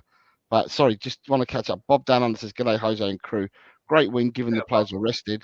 Puts us in a good place for Palace and City. Also was gifted a membership, so thank you to whoever it was last week. That was Peter Kegias who gifted it to you, Bob. And then Bob's gone and gifted one out himself. Thank you very much, Bob. It's very kind of you. And that's gone to Drew These Lala. Aussies are so damn nice. That's gone to Drew Lala. So Drew Lala will probably, she'll be in bed, but she'll probably see that tomorrow, and I'll let her know, Bob Down Under. And then you've got Phil Coys. He's come from one channel to the other. He's channel hopping. Says, evening all, Mikey Moore, the new Jack Grealish with a better end product. Come on, you Spurs. Bold statement from you, Phil. Yeah. Phil, for anyone that doesn't know Phil, Phil's from Shropshire. Right. Well, just to answer Dan as well here. I mean, I've seen him in the under-21s carry the ball forward from midfield, like a ball carrying number 8, Dembele-esque, right? Now, he can do that in midfield. He can do that as well. Like, it's a question of the squad and where Ange sees him, like, and where he wants him to play. Obviously, he can play left and right wing. He can play left side and right side midfield. He can play centre midfield. All right, when I say front six, he's 5'10", I think 5'9". He's not really a centre forward type, right? But he's just a natural, tremendously gifted footballer. If you listen to him chat as well, he talks with a maturity beyond his years as well. You know, I mean, he's just. The year before he broke through and the others broke through in the under-18s, our under-21s, before they broke the system up and changed it all and got all these wonder kids in, our under-21s was crap. Last year, though, watching them play, they were an absolute joy to watch on Spurs play. Watching them play all those games, like they were an absolute joy to watch. And like they've got, I mean, not all them talented players are going to come through and play in the team. Some will be sold, right, for good money as well. But that's the way it is, you know. Sorry, can I just say the two Dans? Did you both watch the game on TNT? Oh, I had a bit of an issue with my stream, I'm afraid. Okay. No, not fully on TNT. I don't think. But the other Dan, did you watch it on TNT? Yeah, the stream I think I was watching. Yeah, I think it was TNT. Okay. Did you hear? I mean, I didn't know this, Adrian, and for the rest of the panel, I didn't know this, but on the commentary, they turned around and said that Mikey Moore employs his own coach outside of Tottenham Hotspur to get extra coaching away from the club. So not only does he play for the club and he gets trained by the club, but then he pays for and employs a coach to come and coach him outside of the time that he's with Tottenham as well, just to make him improve more as a player, because he wants to make it in the first team. I've heard about this quite a lot, actually. Oh, you have heard it? Because I hadn't heard nothing until tonight. Not about him particularly, but just generally, a lot of players do that. They do go the extra mile and get specialist trainers outside their slotted time. So no, I don't think it's uncommon these days. I think that, but for Moore, it's fantastic for him, isn't it? Really, and you know, he's going to make it, isn't he? This guy, he's definitely. I've got great hopes for him, and I just hope that Ant manages him carefully. Doesn't put too much pressure on him. But what an amazing thing to be playing 17 in Europe, hey? That's extraordinary. Well, he's 18 now, isn't he? Because he went on that sign the contract. 18 now. 18 years. I think he's 18. No, he's 17. He was 17 in August. Wasn't he 18 in August, and that's why he signed it? No. He was 16, he was 16 in the summer. And he turned 17 in the summer. When you're young, shows you can't be exploited. When you're 16, you can sign a 2-year scholarship to your 18, because then you're classed as sort of an adult. You can vote. Then you can only sign a 1-year professional contract. So Spurs have signed him up for that. But you know that as soon as this first year's up, right, first scholarship year's up, they're going to sign him again. They're going to extend it. They will, right? I mean, Chelsea offered 10 million for him last season. They offered 10 mil for him. There's no way Spurs are going to sell him, right? And like, so because like he's just so well, you know. I've not seen a better player in the under-21s, but I mean, in the sort of sexy positions you're talking about, you know, if you don't include goalkeepers and defenders and that, but. So you can't go into a load of websites. You can't go into a pub drinking yet. There's a lot of stuff that he can't do because he's not 18 yet. You can't vote. You can't even vote for that matter. Oh yeah. So, what are we gonna do? Do you see how many changes do you think he's making? I'll ask you this one. I'll start with you, Chang. Right? Who's the front three going to be against Crystal Palace? Easy. Son on the left, Chan, Solanke in the Chan, you middle, spoke without and moving your Johnson lips. on the right. Say that again. You didn't move your lips. What did you say? Solanke up front with Son and Johnson flanking him. That will be my front three against Crystal Palace. And who's the midfield? The midfield trio will consist of Kulusevski for sure, and either one of Bissouma or Pape Matar alongside him, and Maddison playing as the attacking midfielder. That will be my midfield trio. Okay. Bobby, what do you think? What do you think the midfield three and the front three will be? Because the back five picks itself. Yeah, pretty much. If Sonny's fit, then obviously I'd see him starting. If he's not, I'd like to see more there. Solanke and Johnson obviously are in. For me, I'll take Kulu and Maddison in the advanced roles with Bentancur kind of back there in the hold. I know everybody's saying that SAR's made an impact and everything, but I kind of like what Ange has seen. I said this to Ben and Sim earlier as well, that it seems that he's got a system with them that he knows Maddison kind of doesn't have 90 minutes in him. We've seen him drop off quite a few times this season. The quality goes down, the work rate goes down, and then the sideways passes and the backward passes start. So it's nice that we have a kid that can come on that's got legs and an engine that he can go easily the second half, which is Sar. So I think that transitional swap there to change the game, that tactical change that he's done it twice in a row now, and I think it's working. So I don't see why he would kind of push away from that. Spurs, Dan? Yeah, up front, I would go. It's going to be Son, Solanke, and Johnson. Midfield three: Kulu, Maddison, and Bissouma. And I think he'll start with that, and we'll see how we get on. And Ange may make a change again, depending on the way the game's going. So, yeah, that's what I think. Actually, I think Dan's right because Bentancur played the full 90 today, didn't he? Yeah, He did. Yeah, you're right. I think Bissouma will be there. So basically, you guys more or less are starting with the lineup that we started with against West Ham so far. Yeah. Yeah. Okay, Danny, what do you reckon Saturday, mate? Sunday. Not the best left winger in the world, Timo Werner. Oh, is Dan here now? What's up, Dan? Sorry, I didn't say hi to you. I thought you were shut off earlier. You good, mate, yeah? Good to see you, man. Been a while. Yeah, good to meet you, mate. Well, so what's about to say, buddy? You're not Timo Werner then, no? No, I think people are not voting for Timo tonight. All right, Not as a starter, so as a super sub. I think obviously Son on the left, Solanke in the middle, Brennan on the right. And even I'm a bit like 50-50 what Bobby says about Papastar. Like, he made an impact coming off like where Andrews made a tactical substitution the last two games, but I think I want to see him start. I think I'd go with Kulu, I would drop Maddison, and I'll play Bissouma and Sar against Palace's midfield. Dan, do you think sorry, Dan, do you think Sar can hold that midfield though? Do you think he's got them qualities like Bissouma or Bentancur to keep the ball, keep possession? I'm not sure, man. No, he's talking about Sar replacing Maddison. Oh, Sar replacing Maddison. Okay. Sar replacing Maddison. Okay. Bissouma and I'm not 100%. Yeah, I'm not 100% sure about playing Maddison and Kulu together, especially in away games as well. Even though Palace aren't playing really great at the moment as well, they're due a result anytime soon. They're going to need to get a result sometime soon, yeah. So they're going to be up for this game. And I think Palace is midfield free. I think this is where this game's going to be we could definitely win this on energy as well, with quality as well, obviously in the midfield. I feel that's where Kulu this season has been our most consistent player in the midfield. So that's why I'd play him over Maddison. And I feel like with Sar, he offers you that energy in midfield. And I feel Dan, what would you prefer though? Would you prefer Sar or would you prefer to go more attacking? What would be your preference? Because Ange, he went to Old Trafford with Kulusevski and Maddison, didn't he? So he shouldn't be scared of playing those two together at Palace.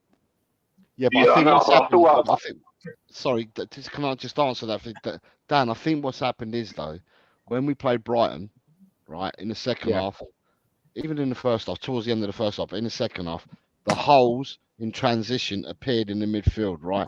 And they were there against West Ham. So Maddison played well. He did nothing wrong. But the thing was, the holes, when they were in transition, was on Maddison's side that they were finding the spaces. And that's why he made the change for Sar. So it's not that I don't think he's scared of putting Maddison and Kulu together. But in the last 2 games, teams have been able to get in behind Maddison on the transition and attack us with a space because It's causing a problem. Yeah. Yeah, the defensive side, Maddison's a very clever footballer. He's been a footballer for years. He's a very clever footballer. But on the defensive side of it, with the system that we play, he hasn't picked up the defensive duties as quickly as what Kulu has. Kulu, you can't get in behind Kulu. Kulu's always dropping back and everything. He's up and down. Yeah. And Yeah. I think that he made the changes because of that. There's no reason why he can't use them both together, but he's got a choice to make now, hasn't he? Because of what happened in the last 2 games, he's got a choice to make now. Does he go in with them 2 again, or does he swap out and put Sarr in? But if he puts Sarr in, I'll be all honesty, Danny, if he puts Sarr in, I'm not sure the Sarr's lasted 90 minutes anyway, Dan, to be honest. So it could well be that he starts with Sarr, but then Maddison will come on anyway. Yeah, it's a good- no, that's like you good said- points. Good points. Yeah, it's a good So- point because, like you said, sorry, man. Carry on, Danny. Go on, finish off, and then Dan, Alright. Adrian can have Well, a like you said, Sarr don't last the whole 90 minutes, so it might be better to bring him off the bench, like Bobby said as well, make the impact that way. So maybe Bentancur, maybe instead, because then you got the quality on the ball in midfield with Bentancur as well. But Palace, either way, they're going to be up for this game because they're going to need to get a result. So whatever midfield 3 we go with, the only problem is my problem is with this midfield 3, we don't really have a sustainable midfield 3 that we go with every game that we know is going to be the midfield 3. That's the only position really in the whole team. Every game we go into, there's a question mark around. But I feel like sooner or later, we need to have a midfield 3 that's like, this is our go-to midfield 3, where we're like 9 times out of 10, we know what a midfield 3 is going to be. Where a lot of the times we go into every game like, is it going to be this 3? Is it going to be that 3? Is it going to be this 3? Where eventually, I think if we're going to want to build a strong foundation, we're going to need to get a sustainable midfield 3 where it's not a guessing game all the time. What's the midfield 3 going to be every single match? You know what I mean? But to be fair, Dan, I isn't that a agree. good problem? I agree. to have? Yeah, it's a good. Yeah, it's a good problem to have as well. You want to have Very, very midfield. few times have we said that over the last few years, you know, where we could say, "Oh, I'd rather have him there." Oh no, I'd rather have him. You know, we spent the last few years arguing about who we don't want to see on the pitch. Yeah. Yeah, it's a good problem to have. It's not a bad problem to have. It's a good problem to have. If you've got like too many midfield players to pick from, sometimes it's a good problem to have. If you've got like a lot of different mixtures of midfield 3 you can play for certain games, it's just like I still feel like in certain games it's a bit like when you want to build a strong foundation, you need to usually know what your midfield 3 is going to be for most games. And like I still feel like as 15 months in, we're still a bit like iffy with like what certain games we go with, what midfield 3, what certain games we go with this midfield 3. Where usually we should have like, what's the strongest midfield 3 by now? But hopefully, longer into is it safe to say Ange is still trying to work it out? Is that what it is? Is it safe to say that Ange himself is still learning and still trying to work out really what the right formula is? I think what he's found at the moment, right, Dan, is that this season is different to last season. Last season we played 1 game every week. This season, we're playing 3 times a week, all the way up until, it'll be all the way up until Christmas if we win against Man City on Wednesday, because then that will mean that between the 17th and the 15th and the 22nd of December, the next Carabao Cup game will be squeezed there, which means we play every 3 times a week all the way to the end of the year. Otherwise, we're going to get 1 week where we don't do that from now to the end of the year. So I think what Ange's finding is he's got to find different options, because he's going to have to send out a team every 3 to 4 days. Where last season it was only once. He does know the midfield he wants when players are fit. It's just changed with one person. Yeah, he does with Decky. To me, it's just the clues he's given me, right? In the pre-season games, he started a couple of games, at least 2, with Basuma, Sarr and Maddison. The only thing that's changed there is the fact that Decky's played so well when he's come inside and done such a good job. So we know he likes Basuma, Sarr and Maddison because he did that then. Also, with Basuma, if you notice with him being picked for the last game, Bentancur was fresh as a daisy because he was banned from Uruguay, right? Yet Basuma played 2 games away with Mali, right? And Ange still picked him. That tells me something, right? Now, I could be wrong, but that tells me something. If he's got a preference for a player to hold the midfield base, right, it's Basuma when he's on form. But Ange's got a lot of go-to players in midfielders because we got 7 and to pick 3. Sorry, Adrian, do you think that that decision could have been impacted with the heat that Bentancur came back with as well? All that FA nonsense started up after that, wasn't it? Well, he was given his 1-match ban. He didn't play in the first match away at Leicester, did he? So, is that around the same time though? That's why I know your memory's way better than mine with this stuff.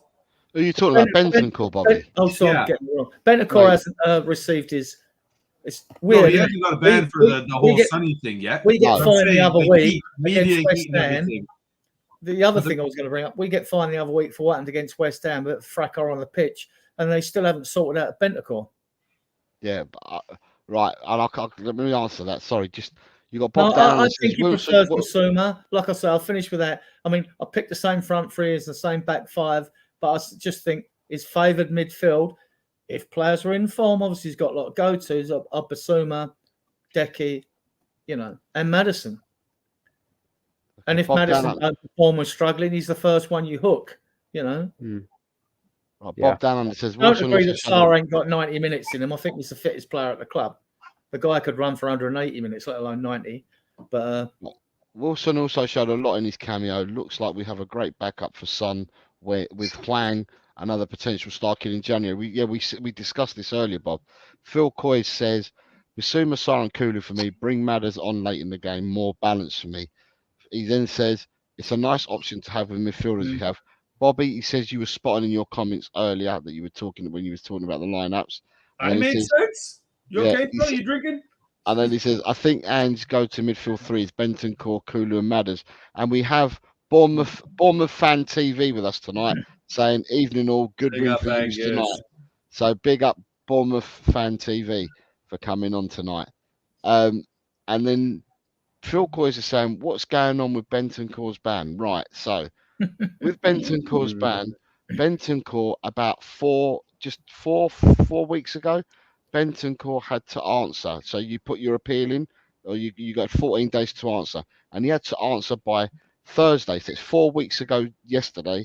He had to put his answer in to whatever it was that they were charging him with and what his defence was for it.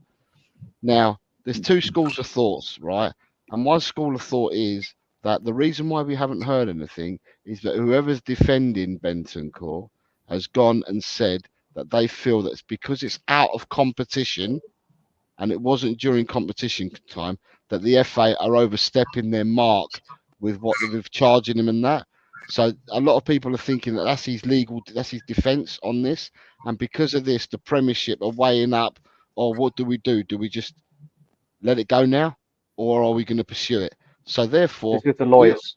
We thought that Bentancur would have been, because we've been told if we follow social media, Bentancur is already out for 6 to 12 games once he gets sanctioned. But no sanctions have been placed on him as yet because it's all with the legal. It's all in the legal channels at the moment. But I've got a feeling that his legal team would have said it's out of competition. Why are the FA getting involved and charging him? It remains to be seen what happens. Yeah, just to clear up one thing, because a lot of fans were going on about Enzo Fernandez and the Argentinian song and bits and pieces like that. Well, the reason that was different is because that was during a competition. So when it's during a world competition, that comes under the jurisdiction of FIFA. So FIFA dealt with that. Common Bowl. It was Common Bowl, weren't it, on behalf of FIFA? Yeah. It's their federation. Right. So FIFA, because it's due, if Bentancur was I don't know, affects him but if it was one of our players and it's a UEFA competition, the FA wouldn't be able to get involved. It would be down to UEFA to deal with it. And we know all these corrupt organisations always drag their feet anyway, so, they're corrupt. They've both been proven to be corrupt, haven't they? And, so with that, I think Bentancur will probably get a warning. and maybe a suspended ban sentence or something like that. I don't think they're going to hit him hard when they deal with it, because they know whatever sentence they bring, it's going to cause controversy anyway. The media will love it.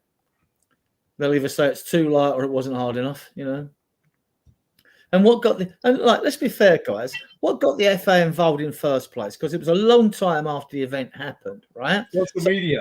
This is definitely like All some it is, Adrian. political correct monkeys have got on the FA's back and so you All it is.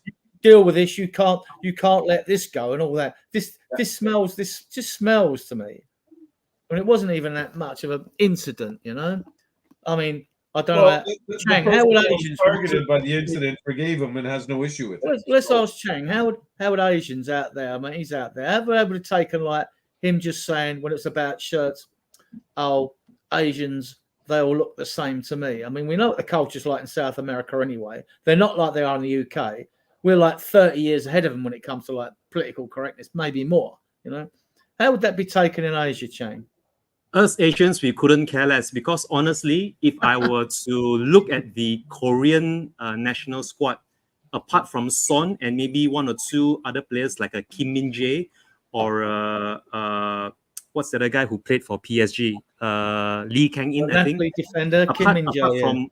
Apart from those three outfield players, pretty much all the other Koreans look the same to me. I can't tell.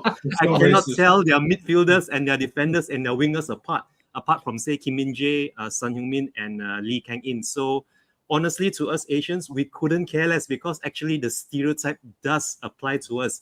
If you're to go to any Chinese sweatshop, or if you go to a Japanese sauna, or one of these Korean barbecues, if you have two waiters who more or less look the same and they're waiting on your table, you would get confused. I actually did mistake. I think it was either siblings or twins that was serving in a sushi bar here in Malaysia, and it was the single most I wouldn't say politically incorrect, but let's just say I was ashamed of myself for not being able to tell two Asians apart. And if this sort of thing, just commenting on your teammate's sibling, if Bentancur was indeed referring to Son's brother and no one else, then I don't see why that should be taken out of context and not being taken in a humorous way, because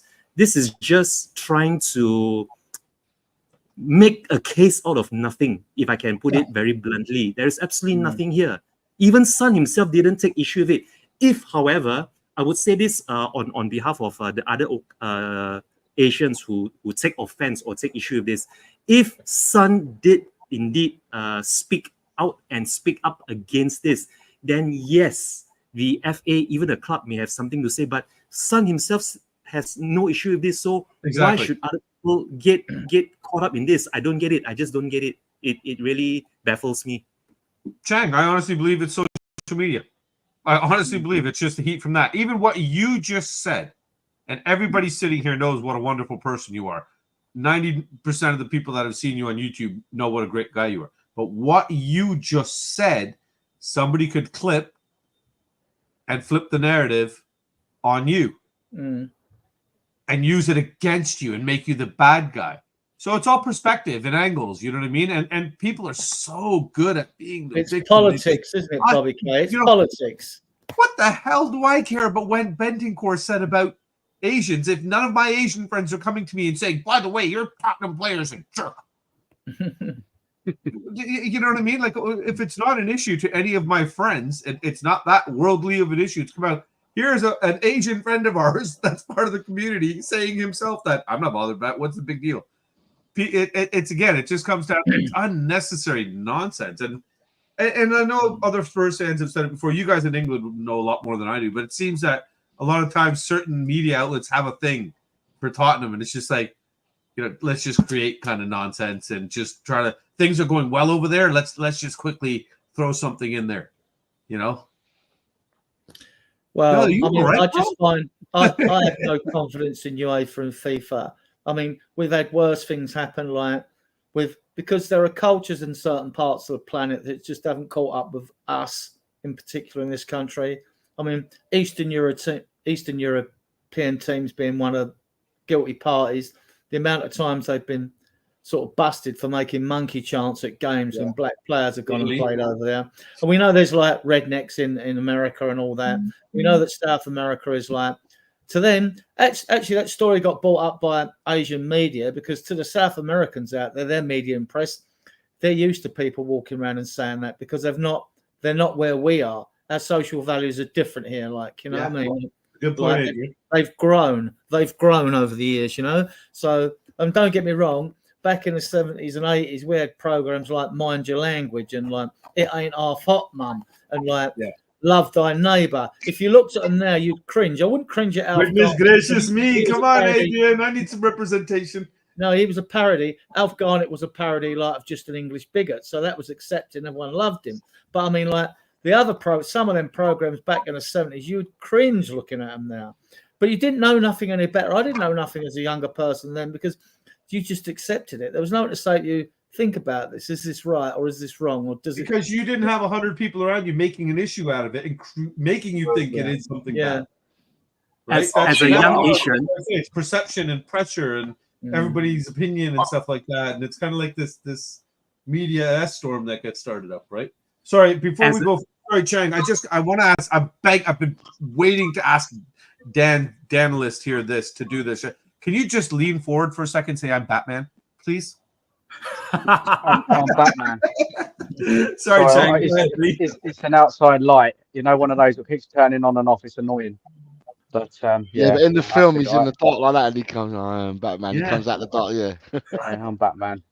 Well, Chan, what was you going to say as a young Asian? I just wanted to make a comment. What Mr. Stroker said earlier about Alf Garnett as a young kid. This was even before I was a teenager.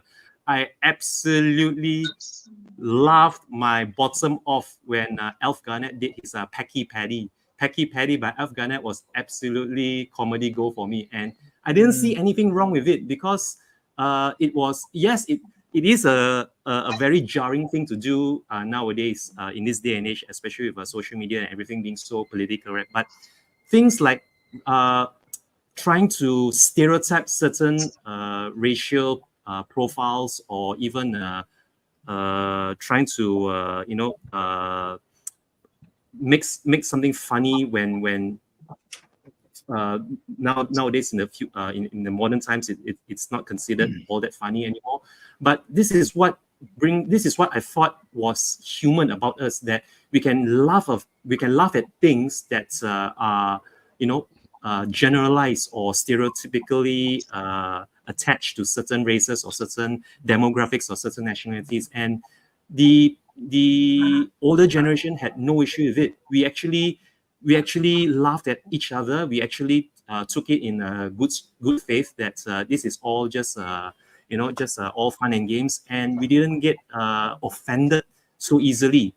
Whereas today, I think it's the younger generation, the so-called pampered, or the more molly-cuddled younger generation, that just because they weren't hugged enough as kids, or their parents didn't beat them enough as children, that they are so easily offended that's where I think the term snowflake comes to mind. But all this racial thing, I mean, keep it out of football. I get it. Keep it out of social media, and especially on live TV. But if it's just tongue in cheek, if it's just behind cameras or behind the scenes, just leave it be as it is. I mean, we have enough problems as it is, and this, I think, is just taking it one step too far.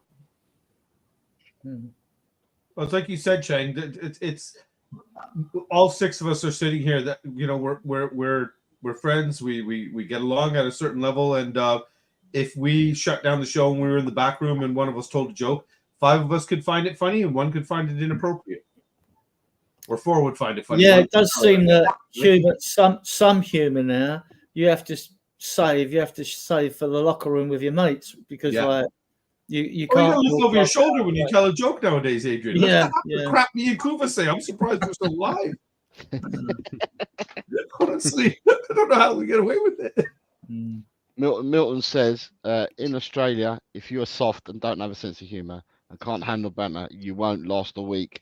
Us Aussies are brutally honest. Yeah, they are actually. And don't care if we offend or hurt your feelings. Yeah. That's an Aussie for you. The Aussie I've met been pretty straightforward. Where the hypocrisy comes in, though. Now, I'm not a fan that will sing the Sol Campbell song or the Arsenal fan on a string song. And I won't sing Stand Up If You Want to Wait West Ham, Stand Up If You Hate Arsenal, Stand Up If You Hate Chelsea. I won't sing them at all, right? But I will stand and chant every Yid song and every Yid chant, because that's us. There are, I don't know, groups out there that don't like the fact that Spurs fans do that, but I will do that. But I don't do hate full stop anyway. And I often thought, when these incidents crop up, where it's one of our players bent a core and all that, why aren't these political correct jerks, right, having to pop that, well, you're promoting hate at your stadium because you're getting up and encouraging hate for Arsenal, West Ham or Chelsea. No one says a thing about that. Why is that? Because I think that's part of the accepted culture of going to the game. It's like when I take the kids to the pub, even though I'm going to say our pubs first, I've been to United pubs here in Canada and Toronto, to Liverpool and Arsenal fan pubs with friends. And I've got to say, not just because I have bias towards us, but our fan club is the best here. A lot of older guys, much more respectful, great family atmosphere. I could take the kids. But when the game starts, yeah, some vulgar language is going to come out. And my kids hear it too. There's a certain aggression and a certain passion that comes out, right? And I think there's an acceptance to it. I kind of agree with you, Adrian. Like the Sol Campbell one, I get the hatred and stuff like that towards him, but wishing death on somebody is not kind of something. I'm not going to celebrate somebody's death. That's the only one. But the Arsenal man on a string thing, yeah, man, I'll tell you right now, I'm the first guy to, when little K was like 4 years old, I'd put him on the table and get him to yell, when I was just a little boy, and then the whole club would start singing, right? It was great. But I think it's also kind of part of the game, right? Like we were saying, what was accepted before is now slowly changing. So who knows? This stuff that's going on in football, these chants and everything like that, maybe they will slowly be weeded out, or maybe there will be some form of correction to make them more positive and acceptable to everybody. But for now, I think it's just more part of the game kind of thing. To me, it's when the violence kind of spills over outside. Like I still remember my first football game ever in England. I was 15 years old. I went to the Leicester game when they're in the championship against Millwall. My cousin took me, and he had bought me a Leicester kit that I still have, and that's when they were with Walker's crisps on the front. And I proudly wore it. I'm just a kid. I'm going to my first soccer game. Woohoo! Yay! This is going to be fun. We came out of that game. My cousin took his jacket off and told me put it on. And but we won, And I remember we came out the stadium, and you look down the street, and you see 300 guys in these bright yellow jackets. And it was the cops. There's that many cops there to literally divide the Millwall fans. And my cousin said to me, we've got to walk through that alley to get to the car. So cover your shirt up. Don't let anybody see your kit. And at that time, just do what you're told kind of thing. And it wasn't until later on I kind of realized why. And that part of the football I don't understand. I don't understand why people got to go to a violence level. Making fun of each other and stuff like that. Calling each other crap. Saying your team sucks. That's kind of fun. That's part of it. Yeah. So you got Phil saying good night, but He says, right, I'm off. I'm agreeing far too much with Bobby K. Night all, come on, you Spurs. Good night, Phil. Yeah, it's late for you guys now, eh? Yeah, I'm gonna cut it soon because it's 1:10. I've got to work in the morning. So, but I'm glad that you was able to come on for once because. Well, thank you, buddy. I know you do this, but if you want, it's actually easier for me not to be nitpicker here or anything. If you started about 2 hours earlier, that would be perfect. But the football was still on then. But again, you're making it about the big picture. I'm talking about me here. Right? Oh yeah. Yeah, I missed you on the pregame, so I had to come see you on the postgame, right? Well, I don't know I didn't know what was going on because 1 minute he was staying, 1 minute he was staying, then going, staying, then going. Then I saw you were coming. I thought, okay, that makes the 4. Then he stayed, and I was like, I don't know what's going on. I got lost with it also. But these Irish guys, I tell you. I'm still unbeaten. if you know, you know what I mean. I'm still unbeaten at the moment. Technically, I'm taking a little bit of credit there because I planned to come on the show and I was in the back room and everything. So the fact that the 4 were already there, I jumped out. So I would have been on the show and we won. So we are still undefeated, especially when we're together. Okay. Now we get the prediction show tomorrow, 4 o'clock, Bobby. So you'll have to get a little early. I'm sorry, 4 o'clock. Tomorrow, Jose's doing a prediction show. Milton says, yeah, the usual Friday show, of course. Yeah. Milton says, totally agree with Bobby. Banter is fun, but not when violence occurs. True. It's true. Yeah, exactly true there. I suppose I'm gonna end it because I need to go to bed. So I'm gonna say thank you to everyone for coming on tonight. So just thanks to you, Adrian, Chang, Danny, Bobby K, Spurs Dan, and also to Alan who was on earlier, Alan Rakdos Madness. And thank you to everyone in the chat for joining. I'm not gonna put out another members link on a schedule like I did tonight because I set the show up in the morning and then I sent the members link out to be scheduled to go at 9:30 English time, which was an hour and a half before the show started.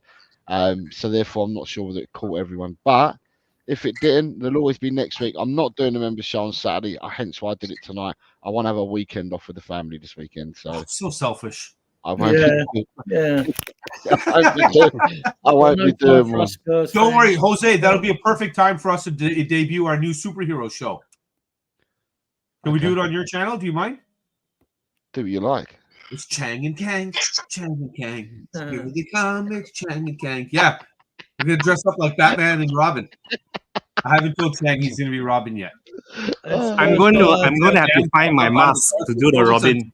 I am Batman. And the Spurs diet shows at 8 o'clock.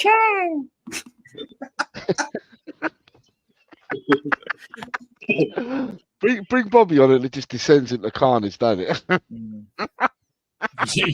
You're the one that gave me shit for not coming, so careful what you wish for. That's why I always laugh when people are like, yeah, come on, we're doing a football show. Do you know who you're inviting?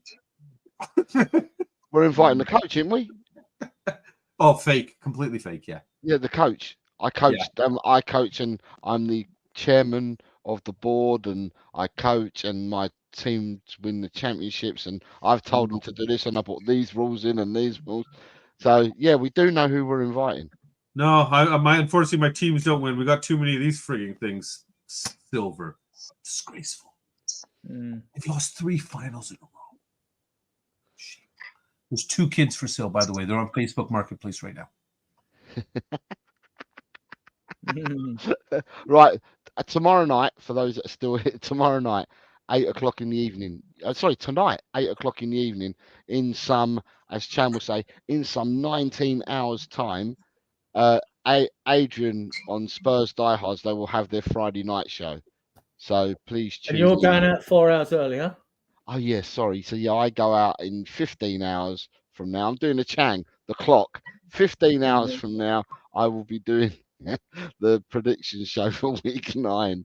All are welcome. Yes. Yeah, the more the merrier. The more the merrier. You guys have all done well. You got climbed the league, most of you. Well, no, everyone here climbed the league. All 6 of us climbed this week. I still haven't got my 20 bonus points from the beginning, but I have to. I'm getting nosebleeds, me. I'm so lucky. I've not been given my 40 from last year either, Bobby. So I feel. That's again. We're not talking about you. It's about me right now. It's about you. It's about selfish. you. Okay. So selfish. Right. So thank you very much, everyone. I'm going to call it a night. Thank you all for coming on, and thank you to everyone in the chat for tuning in. I hope you're all well. Stay well. Be blessed. And it's come on you Spurs in the big Ange. I trust. Come on, you Spurs! Come on, Spurs! Come on, you Spurs!